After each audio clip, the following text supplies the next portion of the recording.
And that's definitely something we try to keep in mind for messes like this, where you can like eat the CEO and it says, eat our hugs up top and stuff like that. Finding those little jokes, I think, really made the game what it was and made it so specific and unique. So I'm glad that we were able to do that, because that is a thing that many games get wrong. And we happened to stumble into the correct answer after a year of trying. Definitely. I want to I'll piggy just- off oh. that. Oh. Go ahead. Yeah, I think another part that I remember being pretty difficult was like figuring out the style of our UI. Because we didn't get our UI artists onboarded until like around like the fall or something. Yeah. And we didn't even have a clear idea of what our UI is gonna look like. And thankfully it was pretty early in development anyways, so we had that space to explore and iterate, but definitely a challenge. And Yeah. you know what, we got where we are today, and honestly really cool. Yeah, I'd say that UI was definitely, I think, the hardest like department to kind of actually end up getting something good in, just because all of us had a lot of like UI is so important in games for just like readability, as well as like for players to not have a bad experience with the UI.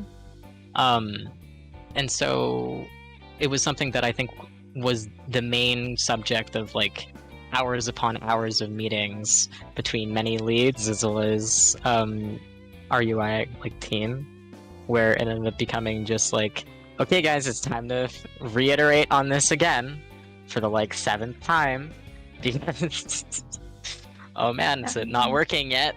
It's not working yet. Let's get it working.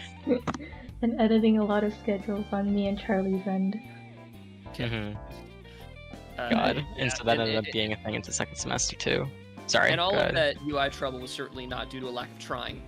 No. Our UI team really was doing an excellent job in like all of those iterations trying to find it. It just, goes to what I was kind of talking about earlier of like finding the WereCleaner-ness of it all. The UI being a big thing, where we wanted to have like those notebooks and things be central elements of the UI, or the paper being a central element of the UI. And it just took iteration to get there. But I think next question time. Sick. Thanks, guys. This next one is a bit of a narrative question, and it comes from Father Elijah, and that question is, how does Daryl go insane in only a week? And I suppose an extension of that would be, what was kind of the process of figuring out exactly the Kyle-Daryl relationship? Oh boy, yeah. Yeah, that's a you question, Samuel. Yeah, I love that. How does Daryl go insane in only a week? Well, main thing, Daryl's very, very obsessive. When we were like fleshing out Daryl's personality, right? We were trying to figure out, okay, what's his place in the story here? Like, we know that he's going to be an obstacle to Kyle.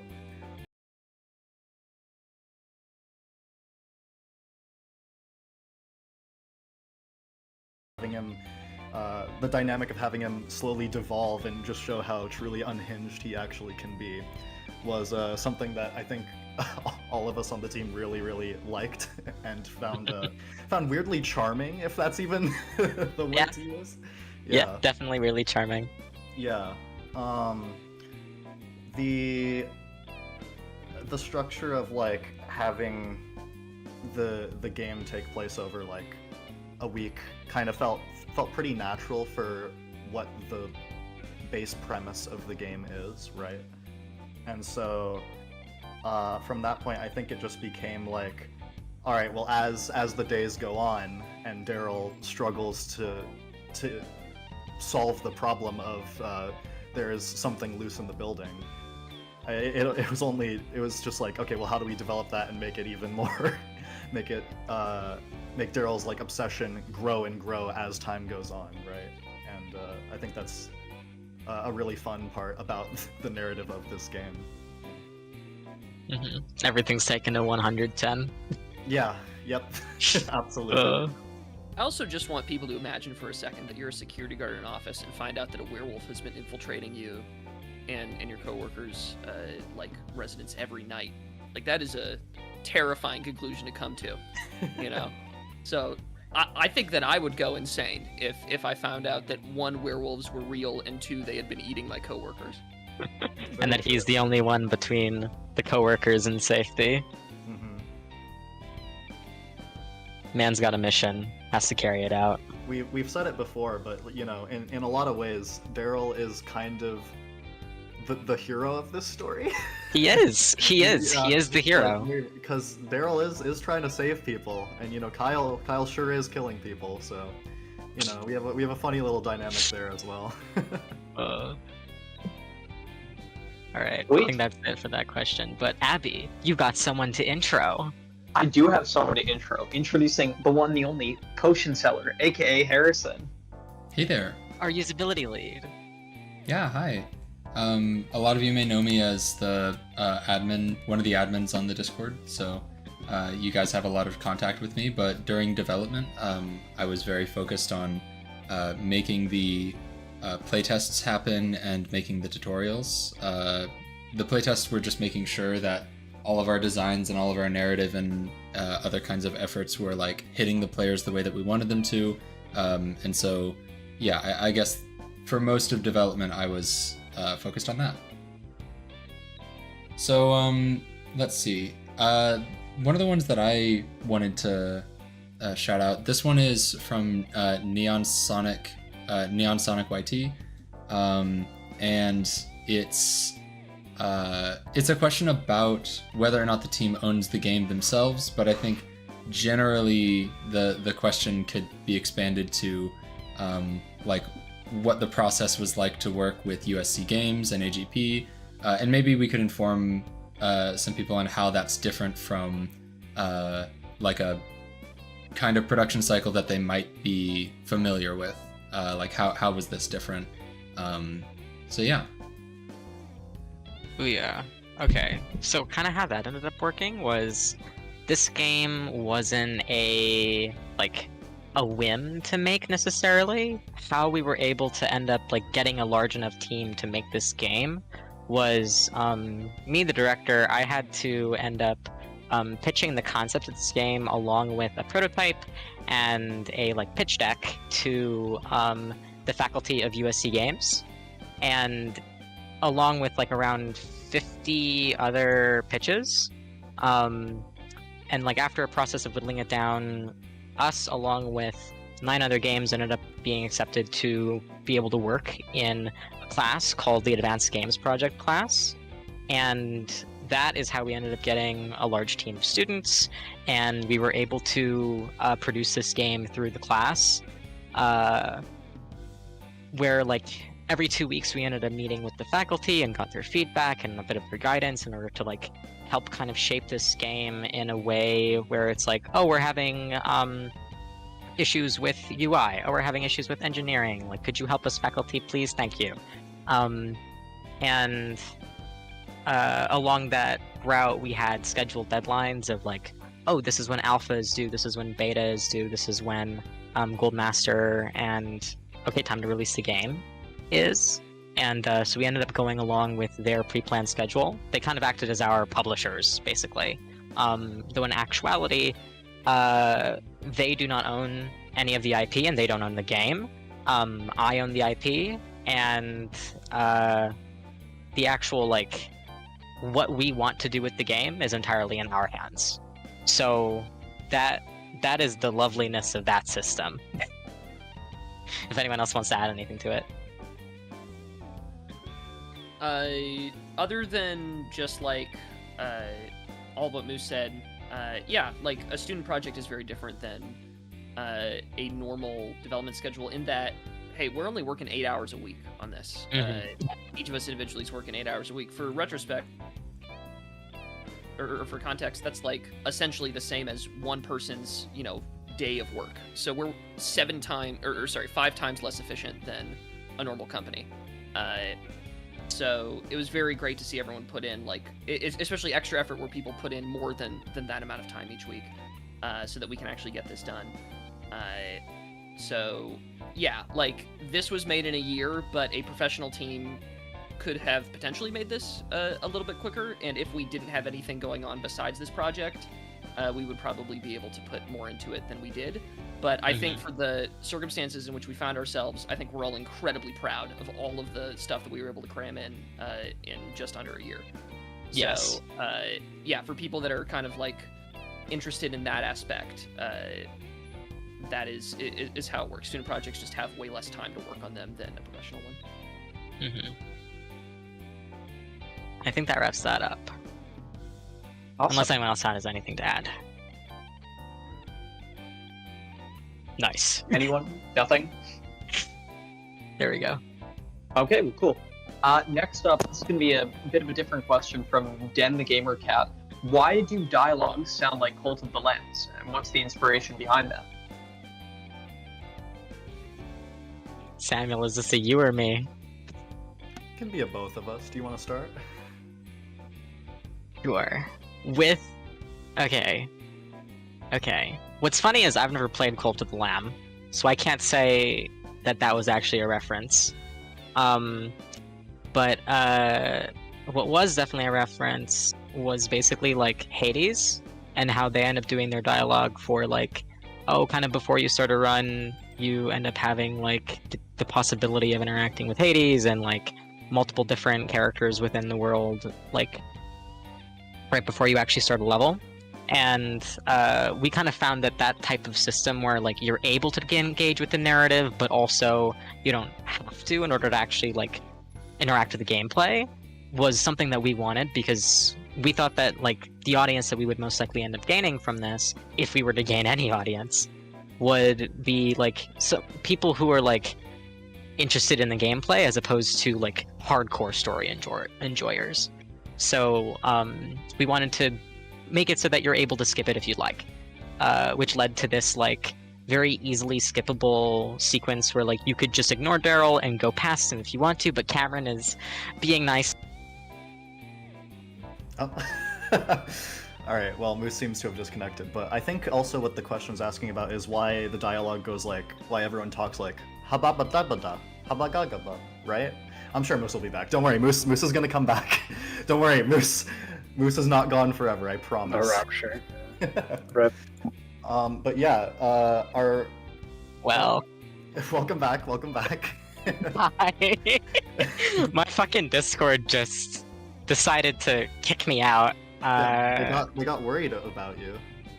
This is a common occurrence, and I'm happy it happened here. Now. Of course it needs to. I don't even remember what the fuck. Well, I was going on to talk about our habababadas in. Oh, go talk about the habababa. Yes. Yeah. So this style of like we've called it kind of like similar to Simlish if any of you have played The Sims. But this style for like the voiceover and the dialogue was something that we thought like fit the vibe of the game a lot more than if everything was fully voice acted.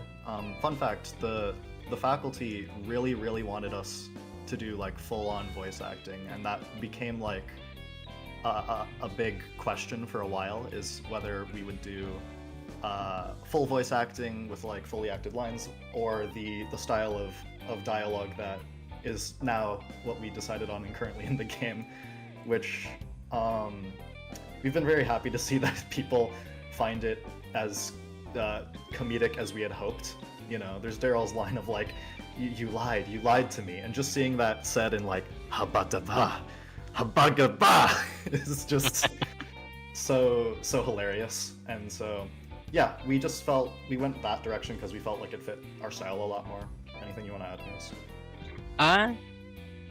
No, I think that captures it, because I think I'm glad that we ended up keeping it with the cutesiness of like, okay, these characters technically do have voices, but you can actually still like imagine how they would say these words like yourself, and I think that's kind of the fun of these types of characters.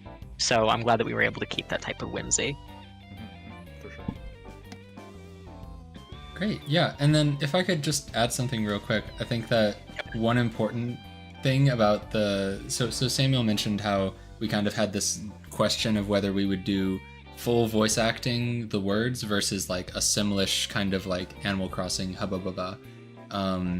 And we tried, we had like mock-ups of both made, and in playtesting we, you know, would show both to the tester, and we found that like the full voice acting actually did have like merit. Like it kept people engaged in the narrative slightly better than Simlish, at least the way that we initially had it.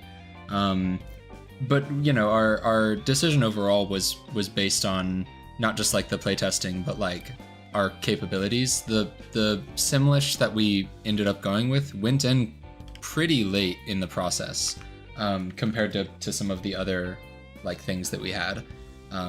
So yeah, that I think, unless someone else wants to comment on that, I think that about wraps up that question. Mm-hmm. And before we go on, I just want to introduce Anna, our art director, because they ended up just coming on during that question. Yeah, feel free. Hello. And there they are. That's the intro. Bruce. That's all you get. That's Yeah, all that's you it. get. No, that's perfect. That's all I need. Thank you for your intro. I am making a heart with my hands that you cannot see. Nice. All right. Next question. Onwards and upwards. Great. So one of the let's see. So the same person, Kiero, gave a couple of questions. So I'm going to choose one of these. So this one is for, it's labeled for Levi, the design lead, but I think that this could go to, we can start with Levi and then this could go to a number of people. So the question is, how did you initially come up with the ideas for the game, and as development progressed, what challenges did you face as your ideas clashed with other aspects of the dev team? Example, feasibility of a certain mechanic could eat up a lot of time on the coding. So we already talked a bit about what the most difficult part of production was, but Levi, maybe you can, you know, add some context with the initial ideas for the game.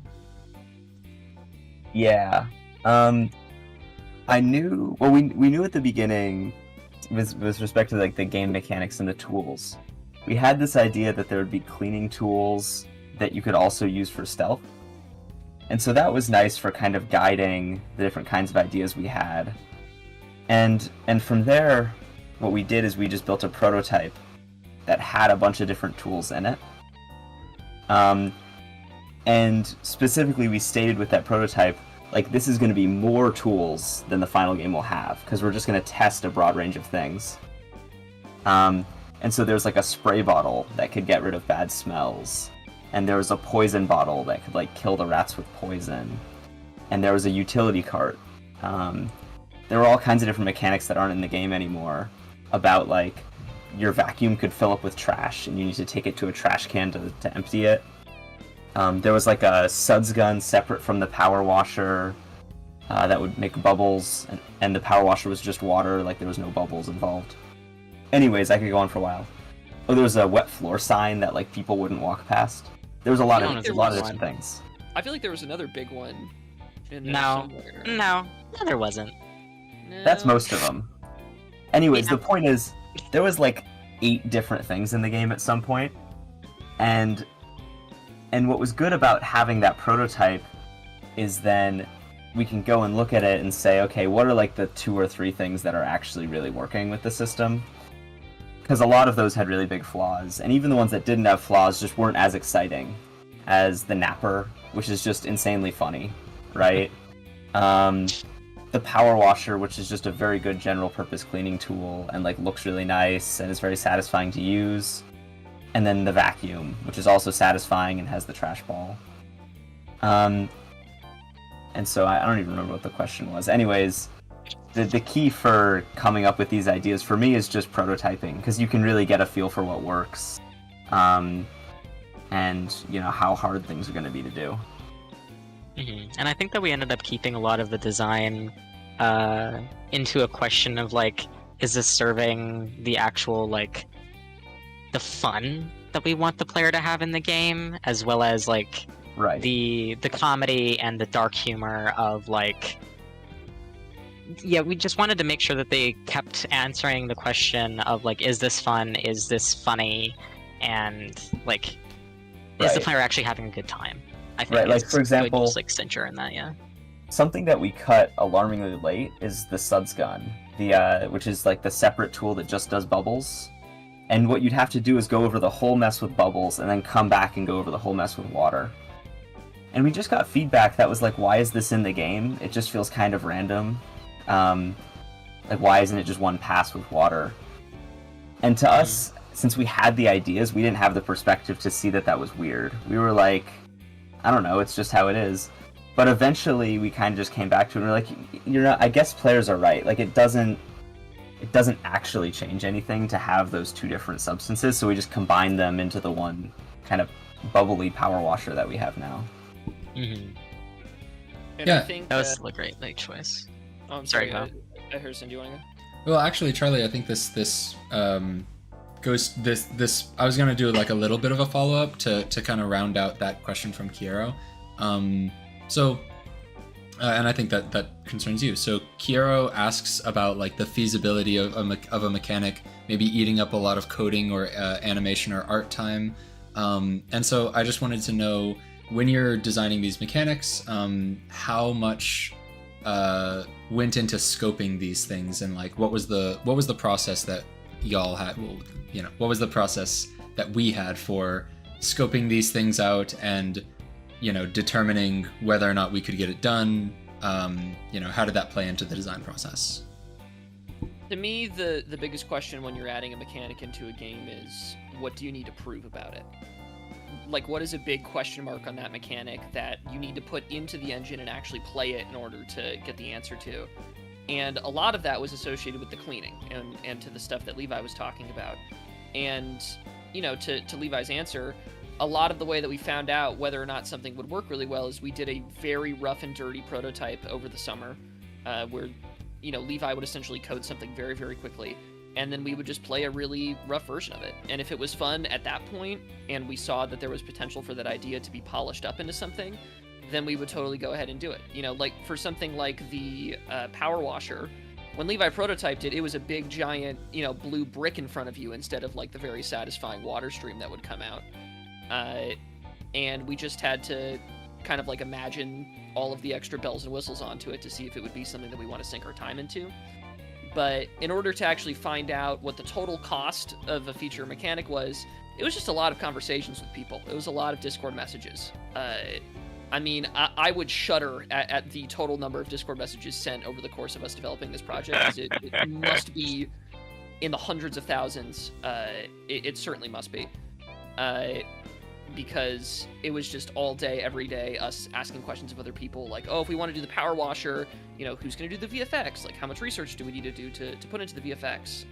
Like, how much time is that going to take? Is that going to work with our other shaders? Like, it's just an endless amount of questions. And the only way to get through any of that is to just communicate with people. So, for every mechanic, it's essentially, you have the idea, then you determine, hey, is this even fun? Should we even include it? You do a rough prototype. And if the answer is yes after the prototype and people like it, then great. You start talking to people and figure out what it's going to take to get it to 100. But, yeah. Yeah, someone asked a little while ago, oh, do you guys do development in this Discord server? We have a totally separate server, and it's, I swear, there's like 30 channels or something crazy. So many threads. Yeah, there's so many threads. And there's a to the point YouTube that, video that you can look at that shows some of the messages from that server. This is true. A very fun YouTube video that you should go like and subscribe to, I guess.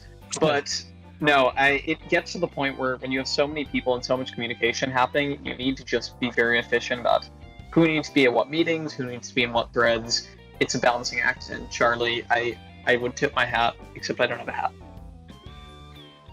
All right, so I always wear a hat, so I'll tip it to myself. But it's really everybody's doing the communication. So if you ever want to go into game dev, then just be prepared to be really, really good at answering text messages. Yeah, it's a team effort. You can't do it alone. You really, really can't. And if you try to in the middle of a team, ooh, man. I think that does it for that question. Moving right along, this one is a lore question from that one guy, who I think is in chat. In the lore drop, it was said that werewolves transform when the moon is out / at nighttime. Does that mean that Kyle transforms if the moon is out during the day? Very interesting. Very, very interesting.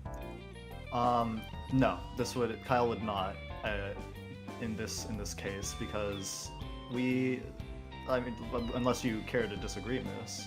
No, I agree with that. Yeah. The whole thing is, the werewolves in the WereCleaner function a little differently, right? For instance, it doesn't have to be a full moon. It is just if the moon is out. But it also has to do with it's when it is at nighttime. That's kind of part of the trigger as well. So, yeah. It's a more wolfy time during the winter. Yeah, very true, very true. With daylight savings and all. Yeah. Well, there you go. That was a pretty simple one. So I guess we'll move on to the next question. So this one is, it's not from a person, but or it is from a person, but they did not give their name. So the question is, will you be making future devlogs on your YouTube channel? I have a feeling I know who would want to answer this question. Did someone say devlogs? What? So those devlogs we were going to do for the entire year. It was going to be a once a month type thing, and what ended up happening was after a couple, we weren't getting a ton of views, and it was very much a time-intensive, labor of love type process, because I am not fast at video editing. Whether or not I am actually good or coherent at video editing is subjective, but I'm not fast. And at a certain point, we were like, it would probably be better if we do stuff like release on mobile, put it on iOS, which is cool stuff. So we stopped. Considering how many people, A, have been asking for devlogs, and B, have subscribed to the YouTube channel, we actually just passed, I think, 2,000 subs, which is crazy, and very cool. I want to use the YouTube channel a little bit more. Maybe not a traditional devlog, but this recording's going to be up there, and I think we're going to have some more content to put up there, and you guys will enjoy it if you like the devlogs. But stay tuned. And subscribe. I guess I have to say that. Contractually obligated. Contractually. Hit that bell for notifications. Yeah, no, exactly. And I think moving back over to the non-marketing questions, Jacko asked, how was it making the models for the game? Specifically the 3D models, I think. And continuing that, determining the game's art style. So we can sort of talk about that, but just the process of making assets. I can start with the 3D restrictions that we put for art style specifically, and then John and Shruti, if y'all want to talk about the actual art that you guys made. So some of the things that we wanted to make sure about for 3D art was that it was very readable from a distance, because Kyle is so tiny on that little screen, and thereby everything else is so tiny on that screen.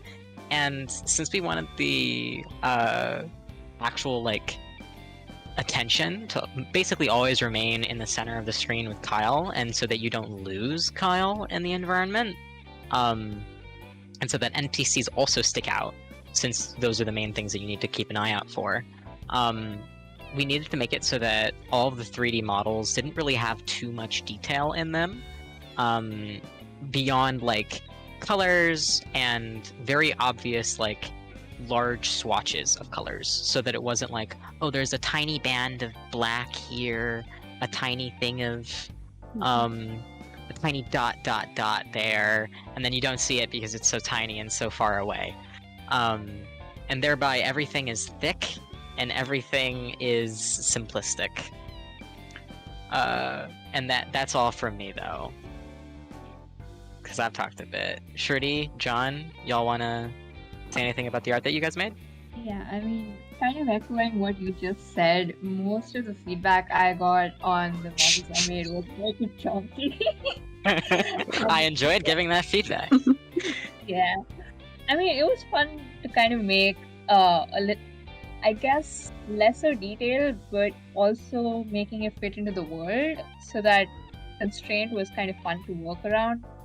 Because even though you see most of this is low poly, there's still a lot of detail that goes into it through either textures or trying to basically how do I say this, make it more efficient in terms of how it looks visually, I guess.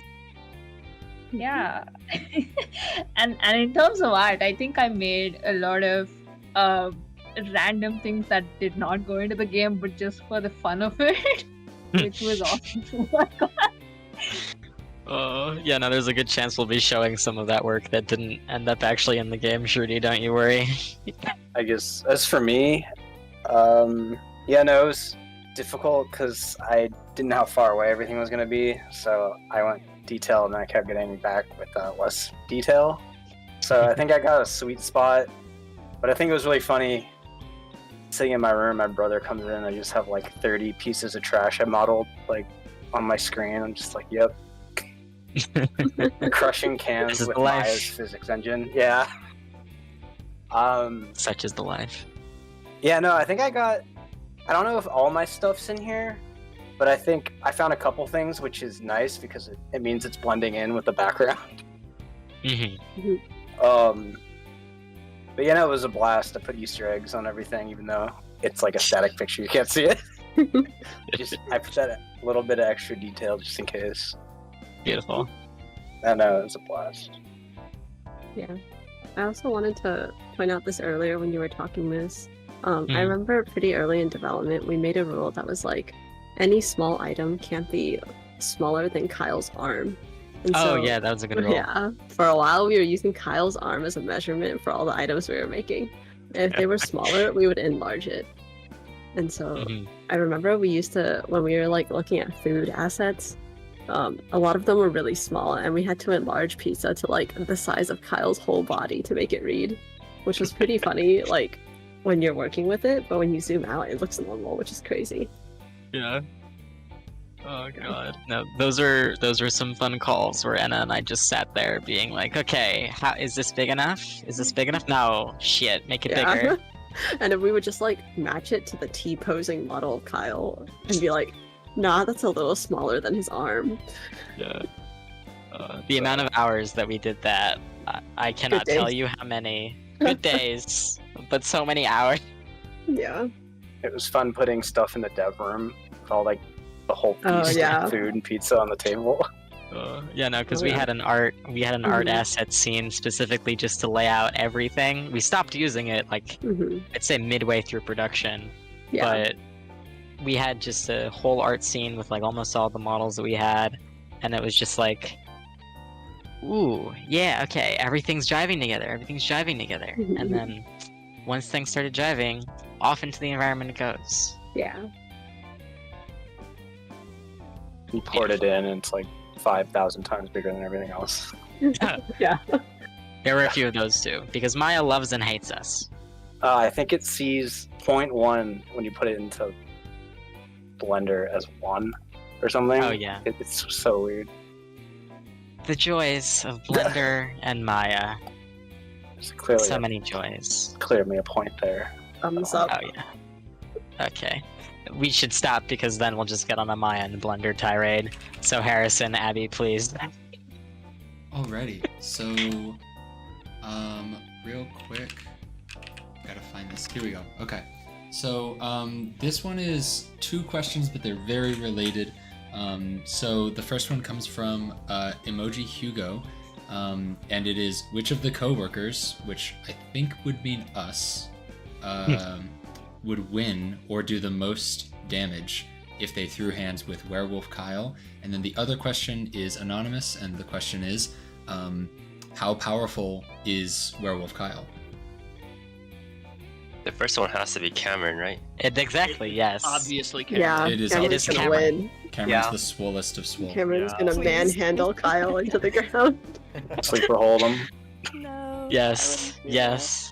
Honestly, an underrated, because of course, you know, Cameron has that potential vampire help alongside. Another candidate could also be Beowulf. I feel like Beowulf has a hefty. No, Beowulf is a scrawny little man who... Beowulf can't do shit. Listen, Beowulf is a scrawny little man. Beowulf. Cameron, if you want to show them Beowulf before you Before you leave the office. I think that the question is less about, like, you know, like, we gotta consider prep time, of course, right? He's not there. He's not there. I Prep know. time. Yeah, like how much prep time? How much You're gonna prep kill time? Emma. Yeah. Does anyone throw their own hat in the ring? No. As a coworker that could beat Werewolf Kyle? Ow. So I can have see a world in dog which treats. I beat Werewolf Kyle, but it's like on accident or out of incompetence. Like I'd accidentally burn the place down and then fall out of the building. Yeah, that checks. That checks. I think that Kyle is missing a fatherly presence in his life, and I think that my dad jokes could potentially soothe him. You Oh mean my God. kill him? You mean kill him? I mean, like, distract him long enough to then, I could shoot him with Make a Babe stick Ruth gun or reference? something. Yeah, I could make a Babe Ruth reference, and Kyle I would feel be like- confused. In a coma. I feel like the phrasing of the question being throwing hands disqualifies all this other stuff. Like y'all gotta throw down. And I'm Yeah, not so winning it's against Cameron Kyle. hands. Is what I'm It's saying. Cameron. So then there's the question, right? How powerful, how strong is Werewolf Kyle? Okay, he's Samuel, I'm using gonna say something, and then you can feel free to discredit me, and we'll go with Yeah, what sure. you say. Sure. So, when Kyle is in wolf form but is not hulking out, Mhm. Kyle is weak.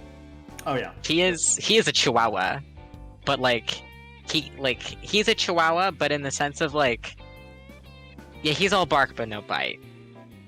The With the panic form. When he's the in that- panic form, Yeah. yeah, then he's strong boy. Then he's a strong boy. Yeah, that's when you need to run. Yeah, he can rip people apart with his hands and his claws and his teeth. Everything.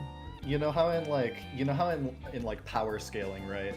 There's the measurement of durability.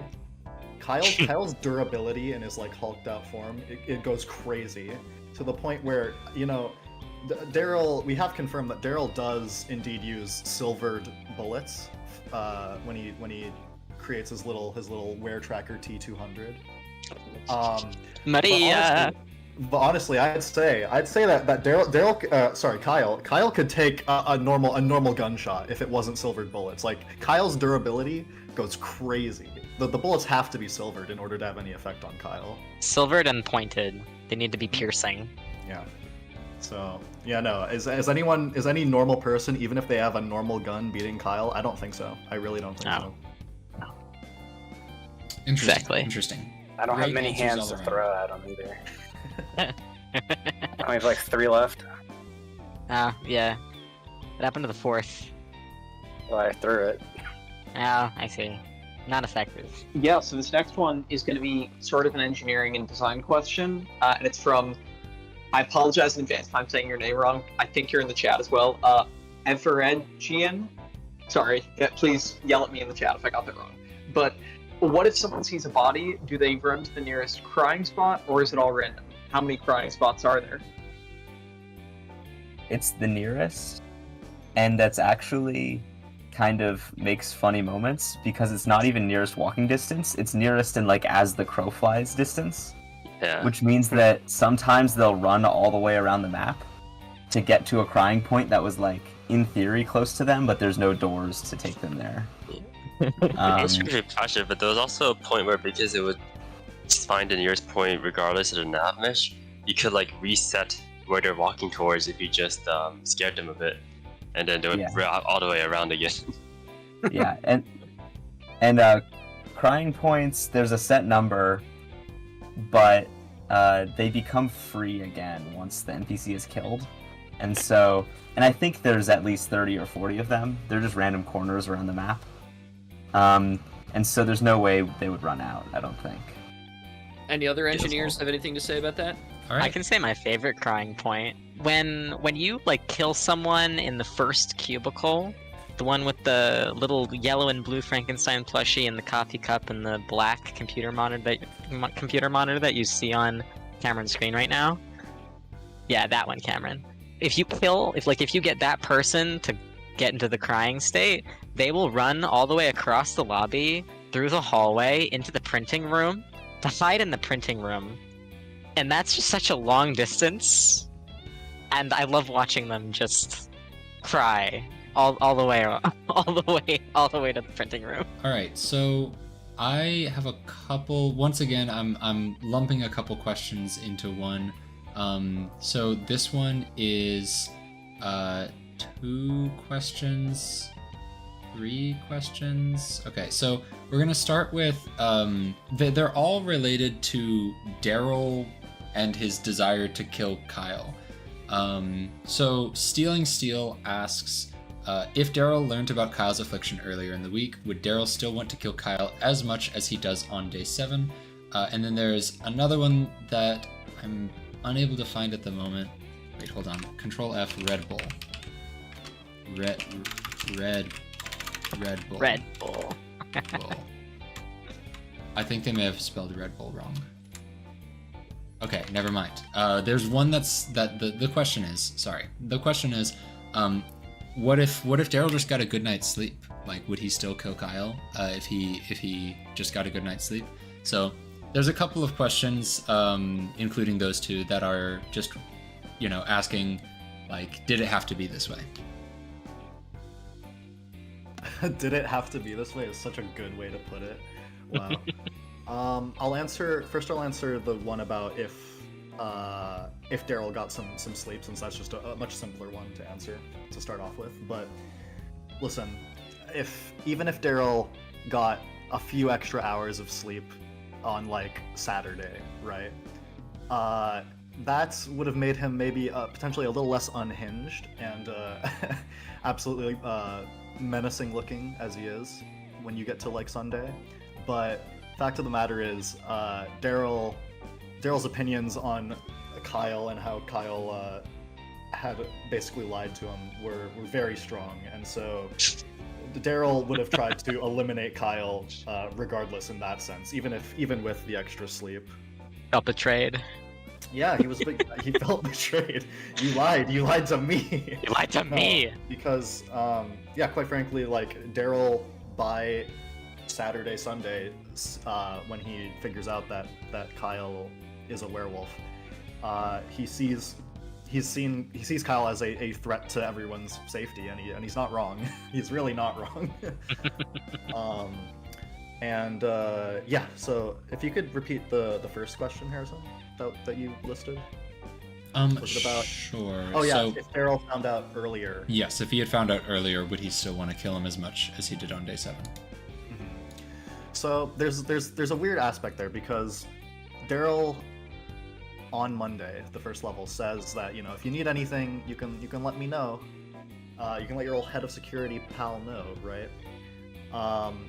But the whole when Daryl says that, for Kyle to then go out and say, oh well, actually I'm in a little bit of a predicament here, and I happen to be a werewolf. Can you help me out here, Daryl? I'm also planning on going into the office anyway and potentially killing people, Daryl. Do you have any advice on this? Yeah, this this was just simply not an option, especially with Kyle's personality. He is way too he has way too many nerves in order to do something like that. And so could things have gone less hostile? Honestly, yeah, like Kyle didn't set things up for himself perfectly. However, I don't think unfortunately, I don't know if there's a route where, Daryl could have helped Kyle work through it, because, werewolves in this world, they need to stay hidden for a reason. They are not very, it's not a very well-known or even well-accepted thing, right? So, yeah, that's my answer to that. Anything to add? No, I think you nailed it. Mm-hmm. Good question. Mm-hmm. Yeah, awesome question. Next up, a bit of a change of pace, and I think this one's going to go to Levi straight away. And this is also from Kiro. I currently volunteer to help out on a sci-fi horror classic Doom mod, and my job is mostly dealing with design concepts and suggesting new ideas. What are the specific roles a design lead has, and should there be distinctions about what can't be done? I can talk maybe about what I did as design lead.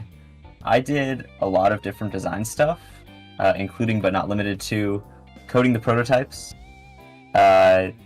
writing design docs for all the different features that the engineers were implementing, doing a lot of the level design, including like the big final level design that ended up in the game, and a lot of like bug fixing and just kind of miscellaneous engineering stuff. The reason that I like doing all those different things is because I see them all as very interconnected, right? Like the level designs are really dependent on, you know, the ways that the NPCs work.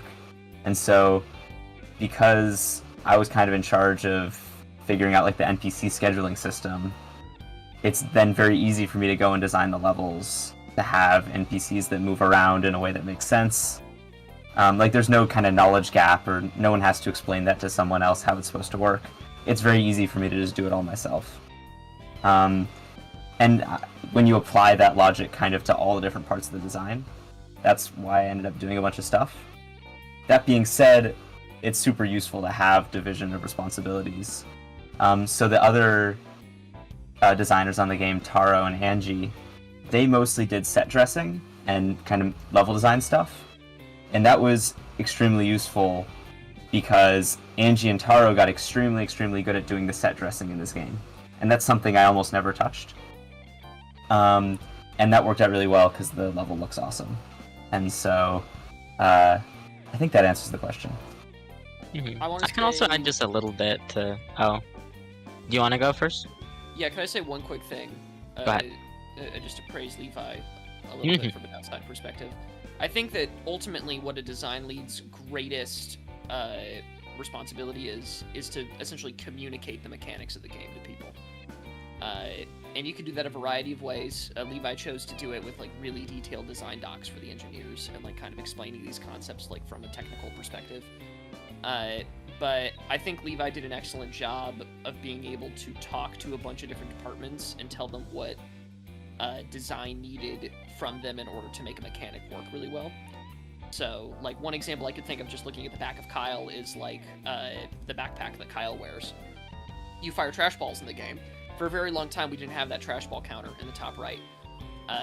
So, the thing that that Levi decided to do instead, or I forgot who came up with the idea, but it was a huge collaboration, was to put those trash ball lights on the back of the backpack so that when you fire something, one of the lights goes off and you can, you know, get a little bit of feedback for that.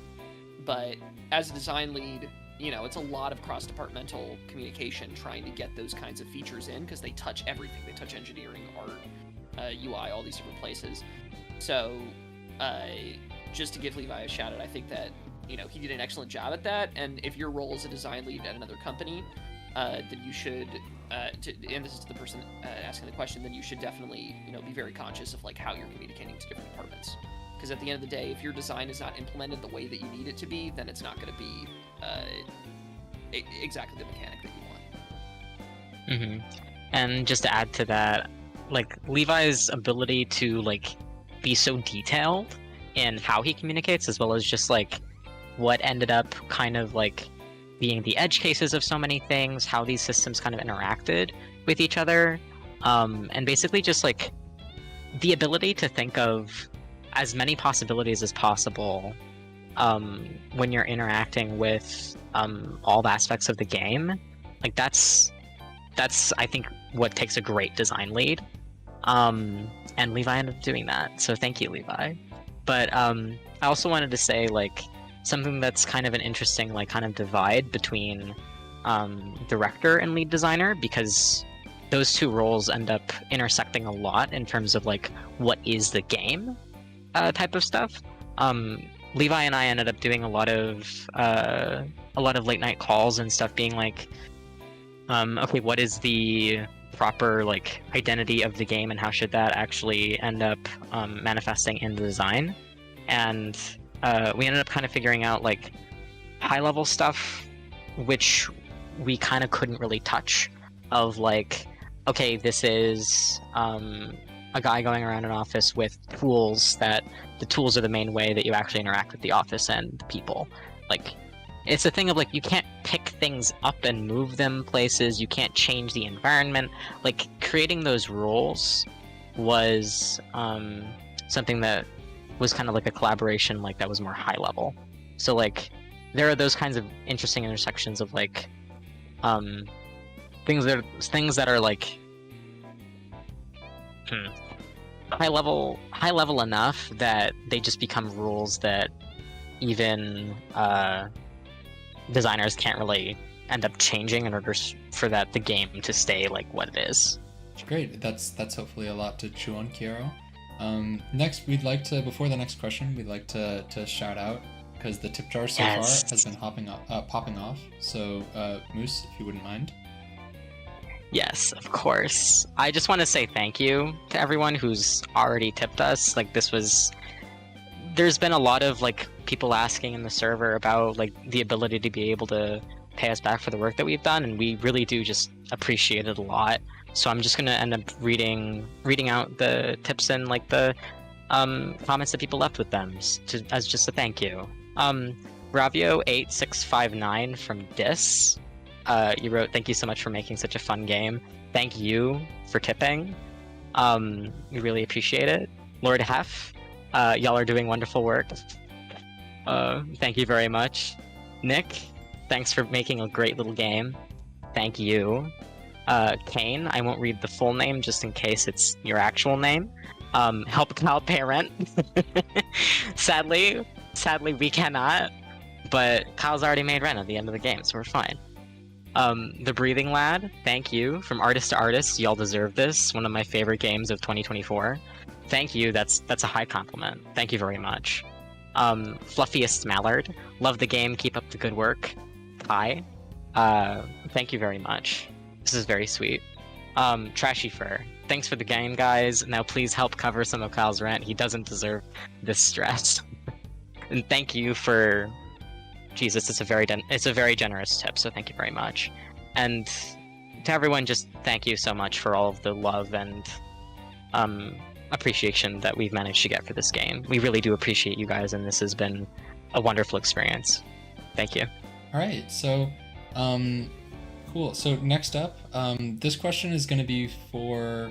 I'm going to direct it a bit towards the artists, although Moose, we'd be happy to hear you talk a bit about the decisions in these art decisions. So this question is coming from Array.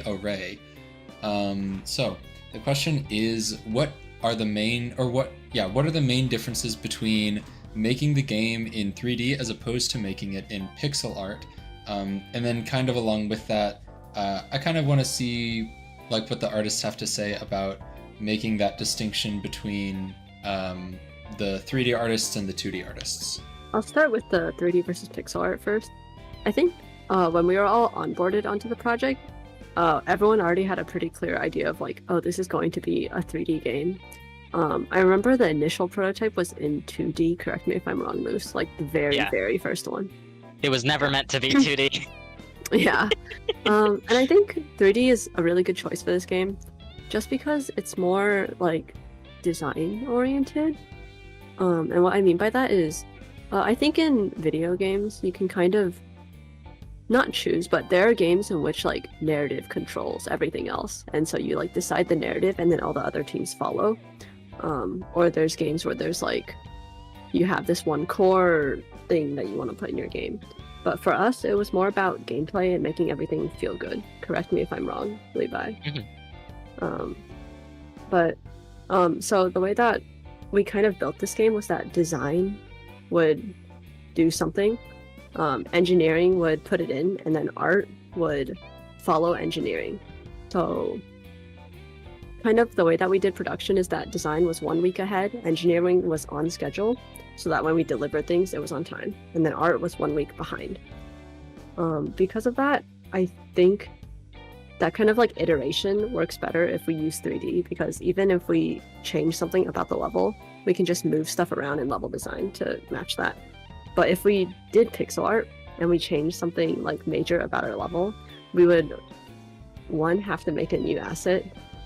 2, we would be restricted in how much we would be able to change in the level. Like, I know up until, I don't remember when it was, but it was like solidly into beta, we were still making changes to the level, I think. Yeah. And having a non-3D game would make that really difficult, in my opinion. That and like NPC animations and all that. Oh, sorry, Anna. Didn't mean No, you're totally good. Keep going. You're on the right track. I was like, I think our art load would be so heavy if we did everything in 2D, because that would mean all of our like animations would have to be manually either manually animated or 2D rigged, and that's like a totally different beast to tackle. And with the amount of distinctively unique NPCs that we wanted, along with like the amount of characters that we ended up having to have, it would have been a real pain to have to animate each one individually. Even if we did end up doing the 2D rigging system and the 3D rigging system, we ended up being able to like mix and match items on NPCs. So we really only had like 3 different characters to actually animate: Kyle, Daryl, and the NPCs. Yeah, it was super nice. And also, the last thing is that I think there's not that many pixel artists available for us to like hire, I guess. Yeah, finding 3D artists that can fit a low poly style is much easier than finding a pixel artist that specializes in pixel art. So I will say finding 3D artists who can either is also not easy. At least where we were looking in terms of like university and stuff. Yeah. But yeah. I think the second question was the difference on how to separate, or like the difference between 2D and 3D artists. I'm not 100% sure I understand this question, so I'm just going to talk a little bit about it, and feel free to like shout something out in the chat if you're confused. We split our 2D and 3D artists into teams that we would like arrange them so that we have a smooth pipeline. That was not English. So basically, our 2D artists would get started on a concept first. Once we're done with the concept, we would pass it to a 3D artist, and that 3D artist would model based on what we give them. For example, we would draw a red megaphone that you see that Cameron just collected on screen. And we would draw the front of it, the side of it, and the back of it. And then we would hand that reference to a 3D modeler, and they would model it. And the reason we did it this way is just because people tend to specialize in either 2D or 3D art. It's pretty hard to find people like Moose who are good at both. And so that just makes it like more efficient. Now a bit of a narrative and a bit of a fun question from Coco. What's Kyle's favorite food? How hungry of a lad is he? Well, okay. One thing I want to establish very quickly is I don't think Kyle can handle spicy very well. No, he can't. Kyle likes it mild, and that's it. Oddly enough, I feel like Kyle could enjoy a solid grilled cheese, a really simple grilled cheese. Oh, no. I agree with you. No, sorry. I agree with you. I think grilled cheese and like PB&J. Yeah, right? Like these because they're both very simple like sandwich snack foods. Like it could be your whole meal, or it could just be a little snack for when you then go out and murder all your coworkers and have to eat them, right? Yeah. No, so, I agree with this. Yeah. Like a solid grilled cheese sandwich or like PB&J. Yeah. Smooth or crunchy? Smooth. He's a smooth boy. Yeah. Kyle likes smooth peanut butter. I'll add that right when you started to answer the question, Cameron ate Levi. So maybe Levi? Yeah, maybe Levi. Got a taste for glasses. Oh yeah, it adds a little bit of a crunch, maybe. Maybe that's not good. Would he eat peanut butter from a spoon? Yes. I feel like he's one of those people who would leave a peanut butter jar open on their like kitchen counter, and just whenever they go by, like just take a spoon, take one out, lick it. I think he's one of those people. He does the Ted Lasso finger thing with the peanut butter, which is exactly. I'm so glad that you picked up on the reference. That is 100% what that was. Yes. I just want to say, he is that type of person. I feel really called out by everything except for that leaving the jar open and the finger thing. Like, obviously not that, right? I'm not disgusting. Wow. But like smooth peanut butter on a spoon is fine. All right, let's just chill out. I'll say if he's furry, he wouldn't lick his own paw for that. Too much stickiness on the fur. And we all know that Kyle's favorite sweet treat is of course the peanut butter cookie. Exactly. True. All right, so this question is also a bit of a fun narrative one, and once again I'm combining 2 questions into one because there's almost 200 of these now. So the first one is from UpDog, and the question is, who did Daryl use the lethal pepper spray on? The second one is from Shady, and the question is, how did Daryl get the lethal pepper spray?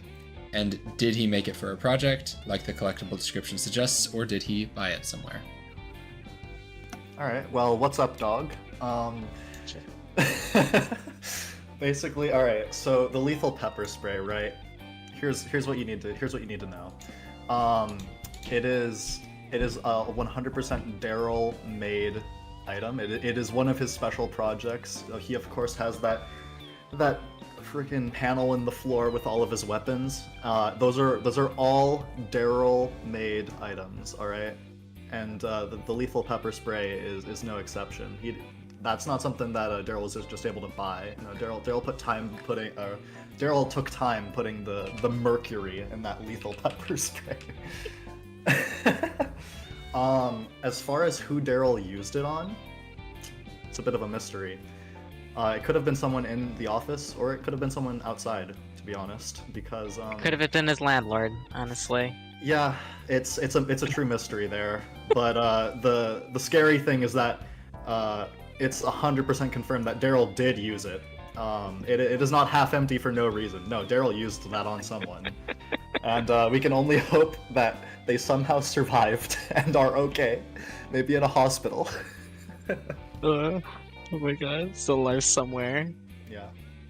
I mean, you'd have to change the name if it wasn't lethal, right? Yeah.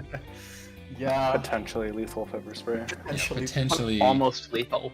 And I mean, But not quite. if this wasn't bought, right? Like Daryl chose to name it lethal pepper spray. I'm assuming He also it killed made the logo himself.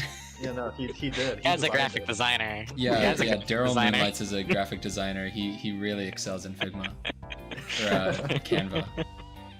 Daryl would say that graphic design is one of his passions. Yeah, he would. He would. He is a lad Alright. such as that. Very much so. Very much so.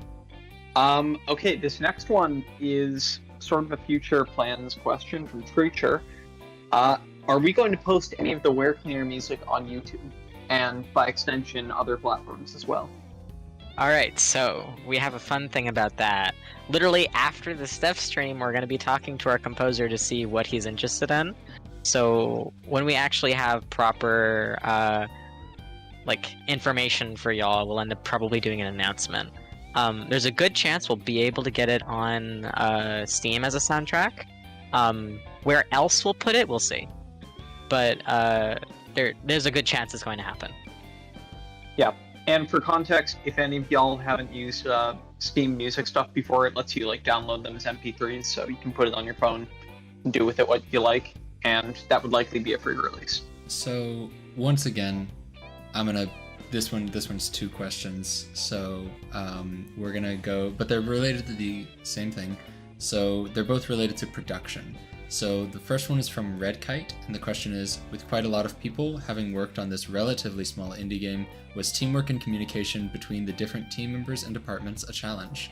And the second question is from Rusio. The question is, how did you stay organized with such a large project involving a lot of people? What tools, techniques, and processes did you find helpful, and what did you find reduced efficiency? So, two different angles to go from that. You can answer however much of that you want. It's me. I'm the production guy. Wow, someone's actually interested in this. I'm so happy. For the second question, because it's easier, it's more of an objective question. We started off by using ClickUp for all of our task tracking. So it's just a software where you can write a little task node with a description, attached images, an assignee, and a due date, and then give it to someone. And we use that throughout the entire process of development to give normal crew members all of the tasks. Just because it's a great place to add a lot of detail if we need that, or add links if we need that, if it links to an external design document for an engineer's task or something like that. The other softwares that we ended up using were Google Sheets, initially for making milestone schedules. I made some very pretty Google Sheets that one day I will share with the world. And then what ended up actually being the best tool ever was Figma and FigJam, because we ended up basically just making a giant board of sticky notes.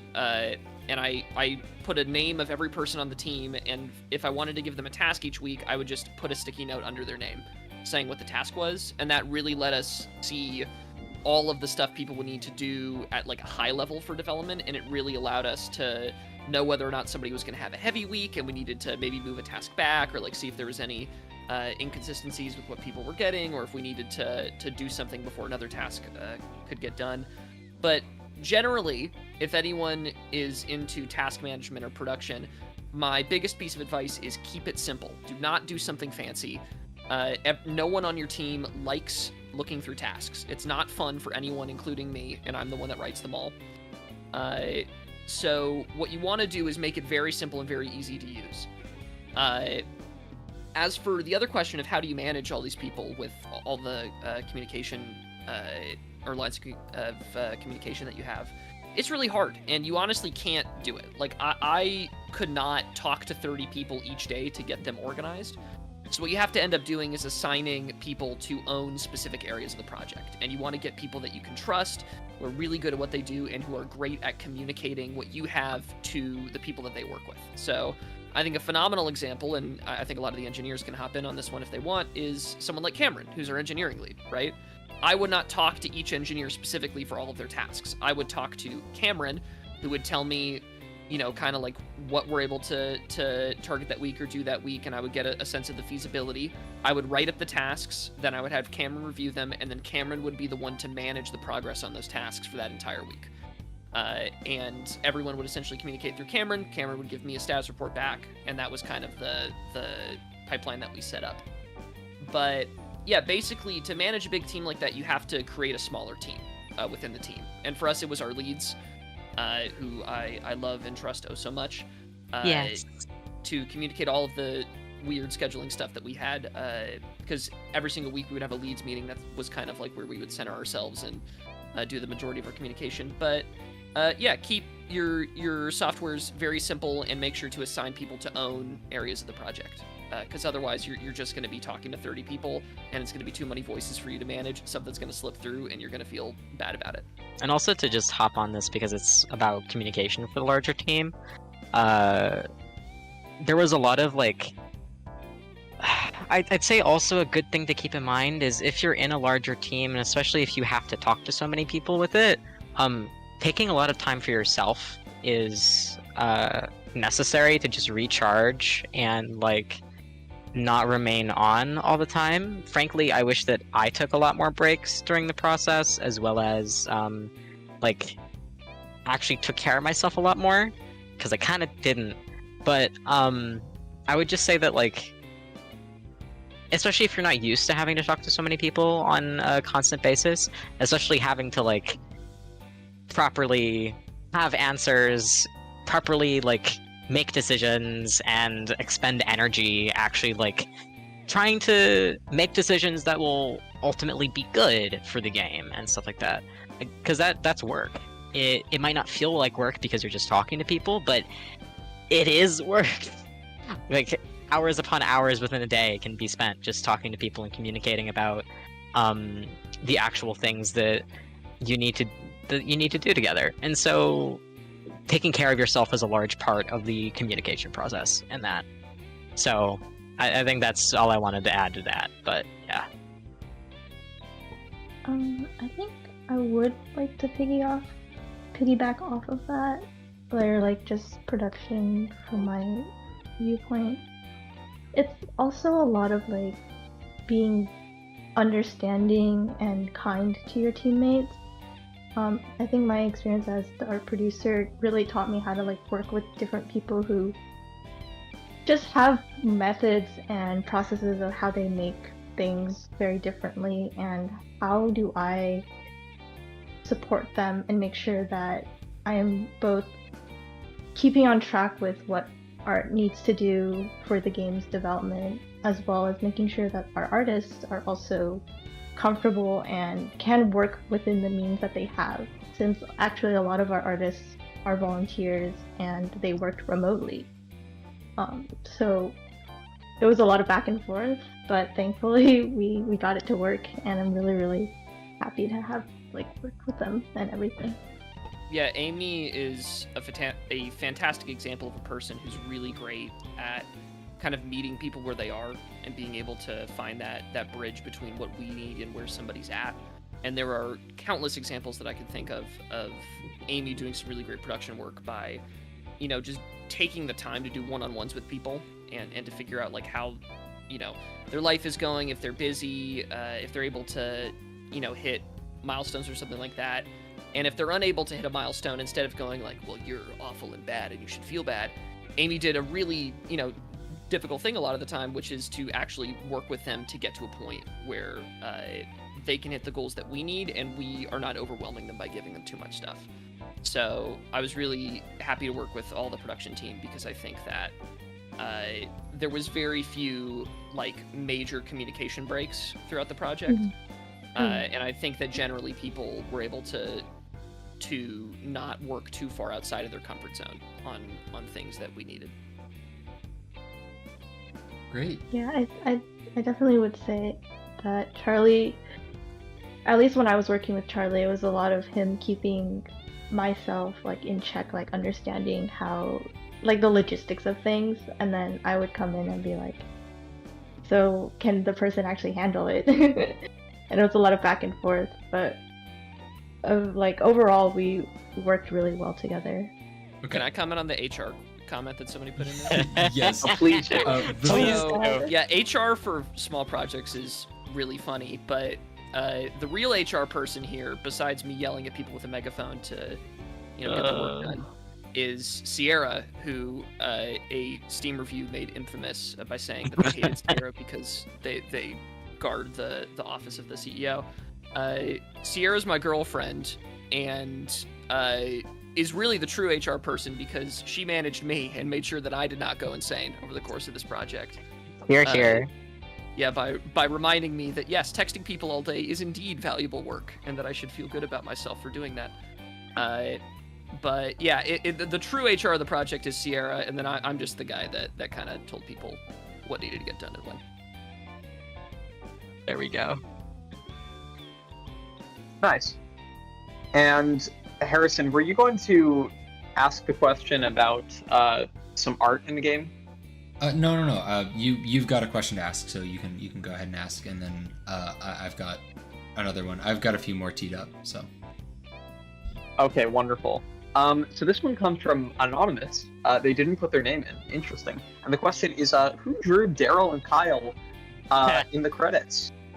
Oh no. Oh no. So this is a dev joke. This is a dev joke that we've had since almost the beginning of the project. I'll say for the art specifically. First, the art is one of our animators, Austin.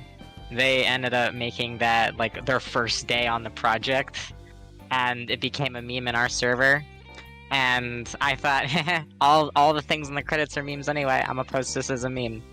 So I redrew it as the meme. But the actual the Daryl x Kyle relationship has been an in-joke to all of us this entire time. I loved it so. But the initial character designs, was that actually part of the question or no? Just the Kyle x Daryl. Hey, go for it while you're at it.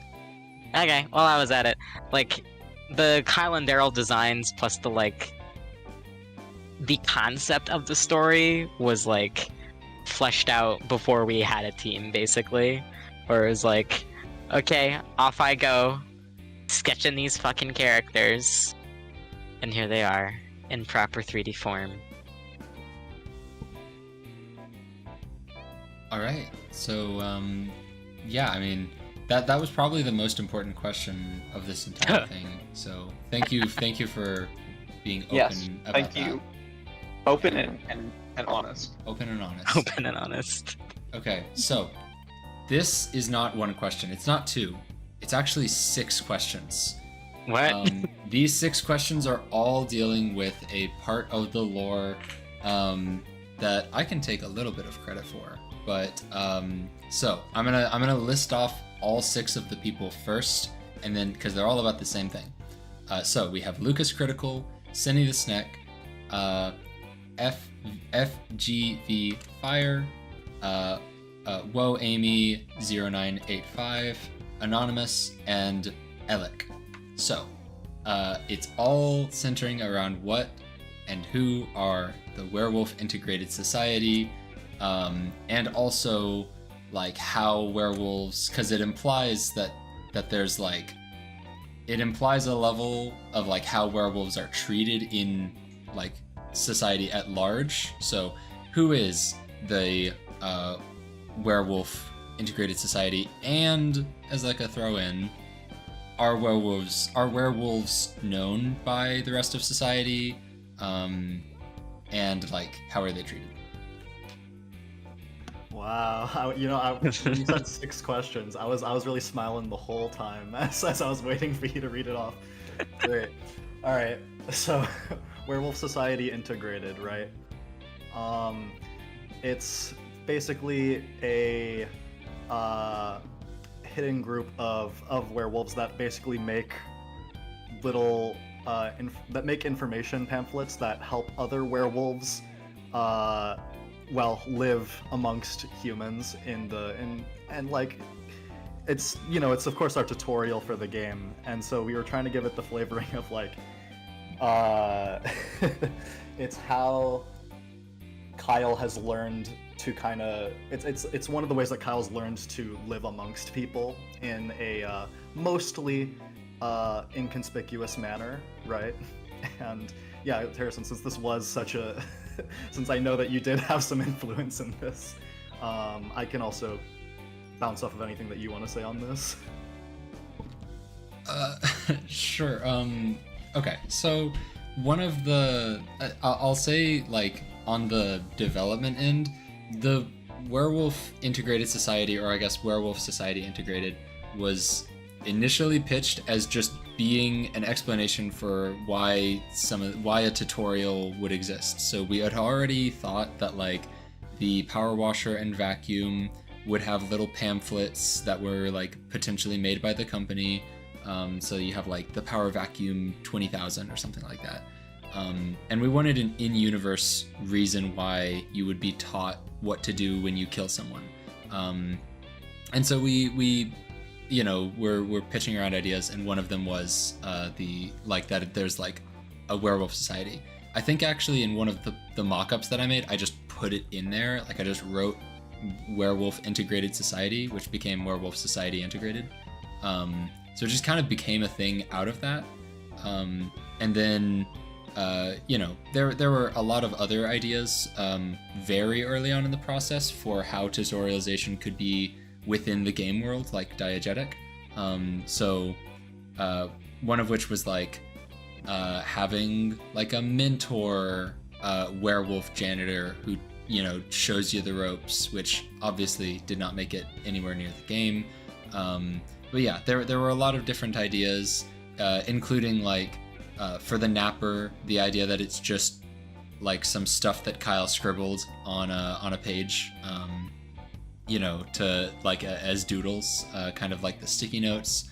And so I find those stories being integrated into the lore to be very enjoyable. So that's why I asked that question. And on Werewolf Society Integrated, the existence of werewolves is not a very common known fact at all, as Werewolf Society has done a relatively good job, minus a few incidents, basically living amongst people without people being aware. There are 100% groups of werewolves that kind of function together in this world. Kyle is a very isolated, both an isolated person and an isolated example.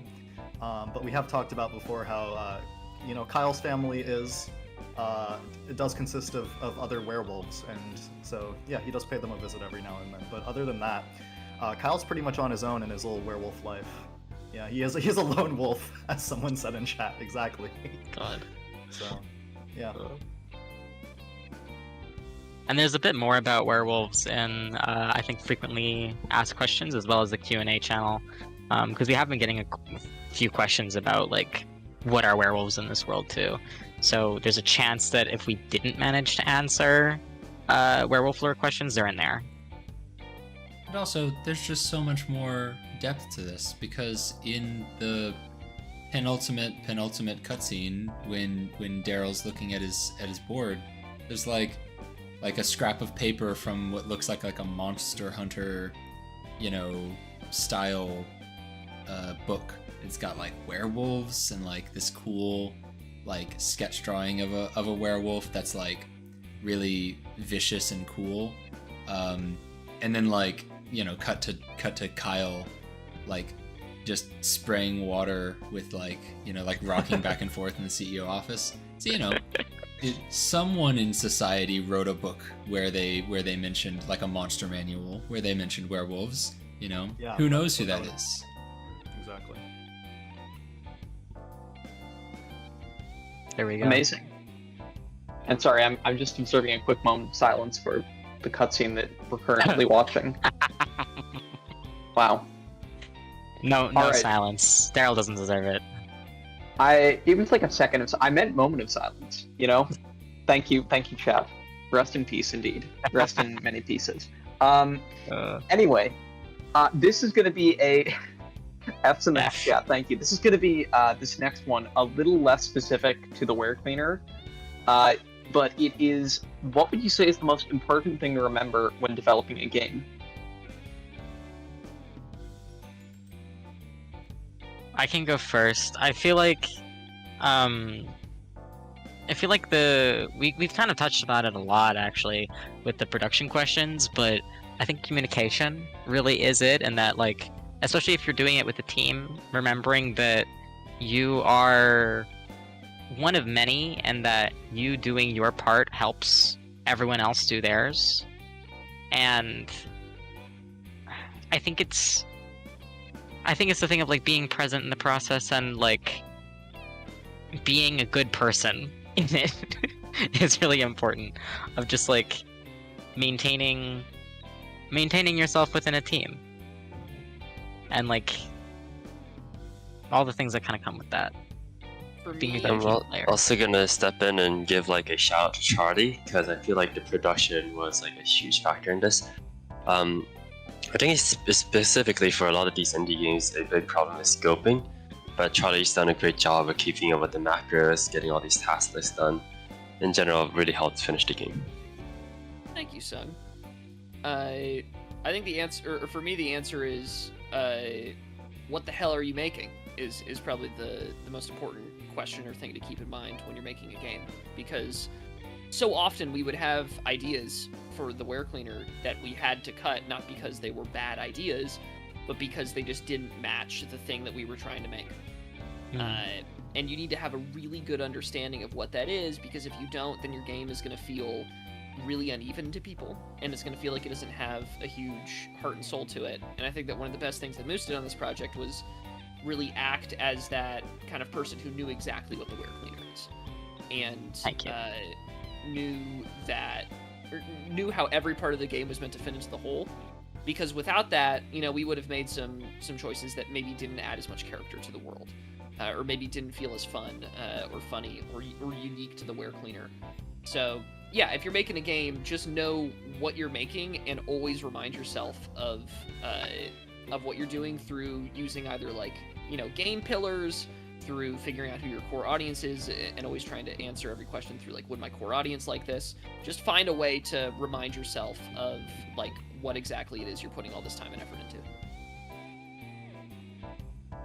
Thank you, Charlie. I think for me, it's also trust.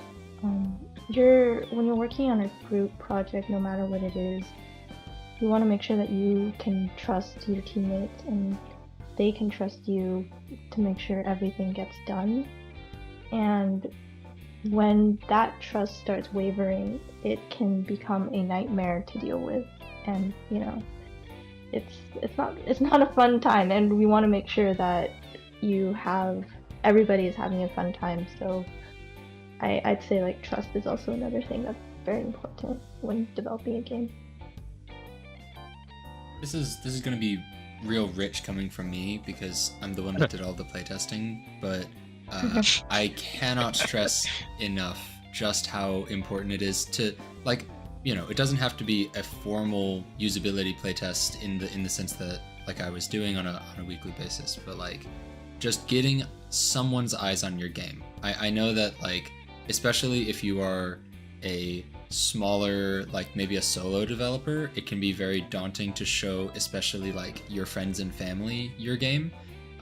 So like I know how that is. It's very tough to like be open in that way, but you really you will get so bogged down in staring at that one thing that you've been trying to get to work for 6 hours that you won't realize like the 20 things that are so no-brainers, like so obvious to fix, right? And going into a playtest where, and this is like the methodology that I think has been very helpful, going into a playtest and letting someone play and just not saying anything.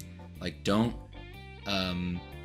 you know, not trying to guide them through it, not saying, oh, well, that's not done yet. Just like hearing their thoughts, like full access. They can say whatever they want. And you just write all of that down. And you can disagree with those things, of course.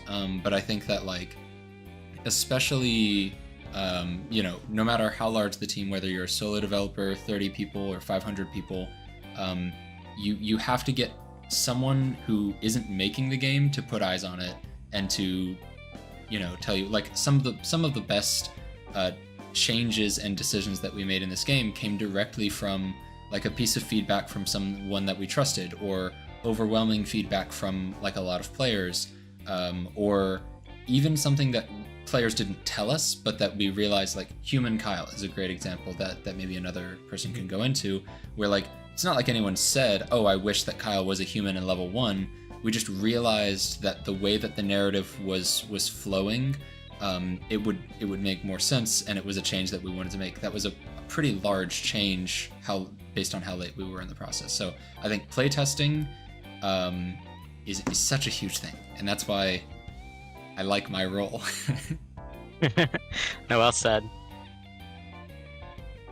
If I can throw one more thing on the pile here, I think another thing that's like so important is to just always be willing to change stuff, which can be very hard when you put a lot of time into something and then you're like, oh, I can't put any more time into this, it just has to be done. But the way we really did that on this project is just we scheduled it out well in advance, and we had really early milestones. So about halfway through production in December, we had a version of this game that had pretty much everything in it. Now, a lot of it was really rough and bad, and a lot of the art was missing, but you could play the whole game with all the mechanics. And that was so crucial because then we had another few months kind of since then to go back and make some really big changes. Like, we changed how the clock-ins, the narrative sequences worked. We, you know, changed a lot of how the NPCs worked, and those really big changes is what made the game feel nice to play. But it was just because we were willing to throw out a lot of work, and also because we had scheduled enough time for those changes to happen, even though we didn't know what they would be. We just knew we'd need time for changes. Well, yeah, I mean, it was great to hear from you know, so many people about that, and like there's a lot of great resources for anyone who's aspiring to make a game out there, and you know, we can probably link some of those in the Talk with Devs channel. But yeah, so this is from, I think, also Array or Array in Geometry, which is the name that was given. It might just be Array, I'm not sure. So the question is, if one person with your team's combined skill set were to make this game from scratch without resting, how many hours would it take? And I'm going to translate that so that Charlie doesn't freak out at me. Do you have a good idea of, you know, what the combined hours of our team were, like, in terms of task load? I know you have probably a number of the amount of tasks. Do you have a good average for us? Wow, that's one hell of a question. Okay, let's see here. It's at least 8 hours times, let's just equate it to like 28 people each week. 28. we had more or less at some points, right? No, I'd say 32. Sure. Okay. Let's say 30 because numbers are hard. So 8 times 3 is 24. That's 240 hours a week. We worked 12 months in the project. So someone get a calculator and we'll start doing the math. Oh my god. Okay. 30 Well, times. Didn't we do like 8. 30 main sprints? I've just done the math. It's about 12,000-ish hours of work. I think it's still more though because a lot of us are putting in more than 8. A lot of people, right? We had weeks we were putting 20, 30 hours per person. And a lot of people put less than 8, right? Like that's true. That's true. And then the other thing, though, I'll say is this is so. Let's say 12,000 hours is the number for just one person. But I think that a lot of these hours are there because of communication. Because communication is hard and doing it right takes a lot of time. And so realistically, if it was just one person who never had to communicate with anyone, you could actually probably cut it in half. It would probably only be 6,000 hours. And so, you know, there's a lesson there, which is if you want to make a game, you can either get a big team for a year or just work really hard for 6 years and you'll get it done yourself. Yes.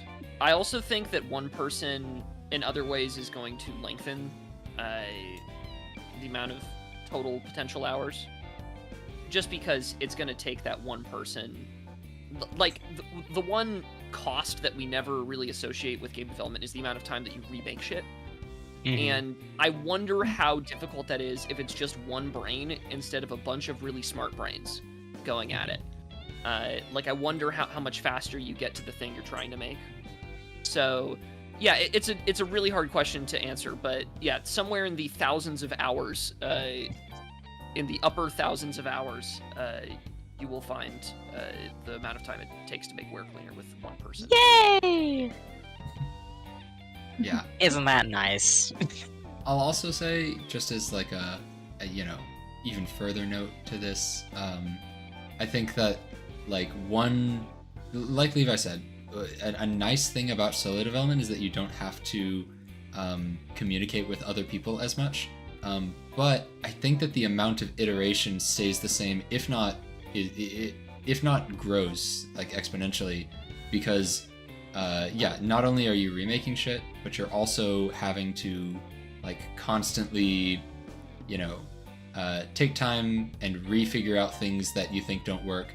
And when you have a team of people that can sit down and talk about it, it's not just that like the communication takes time. The communication does have that purpose. Like we had so many sit down conversations for hours, and the threads. Oh my, the threads, right? Like so many like times where we would sit down for hours and debate this one thing, and I don't think we logged any of those hours. Like I think that those things are for a solo developer, you just have to iterate on it because you can't like talk to yourself about it necessarily.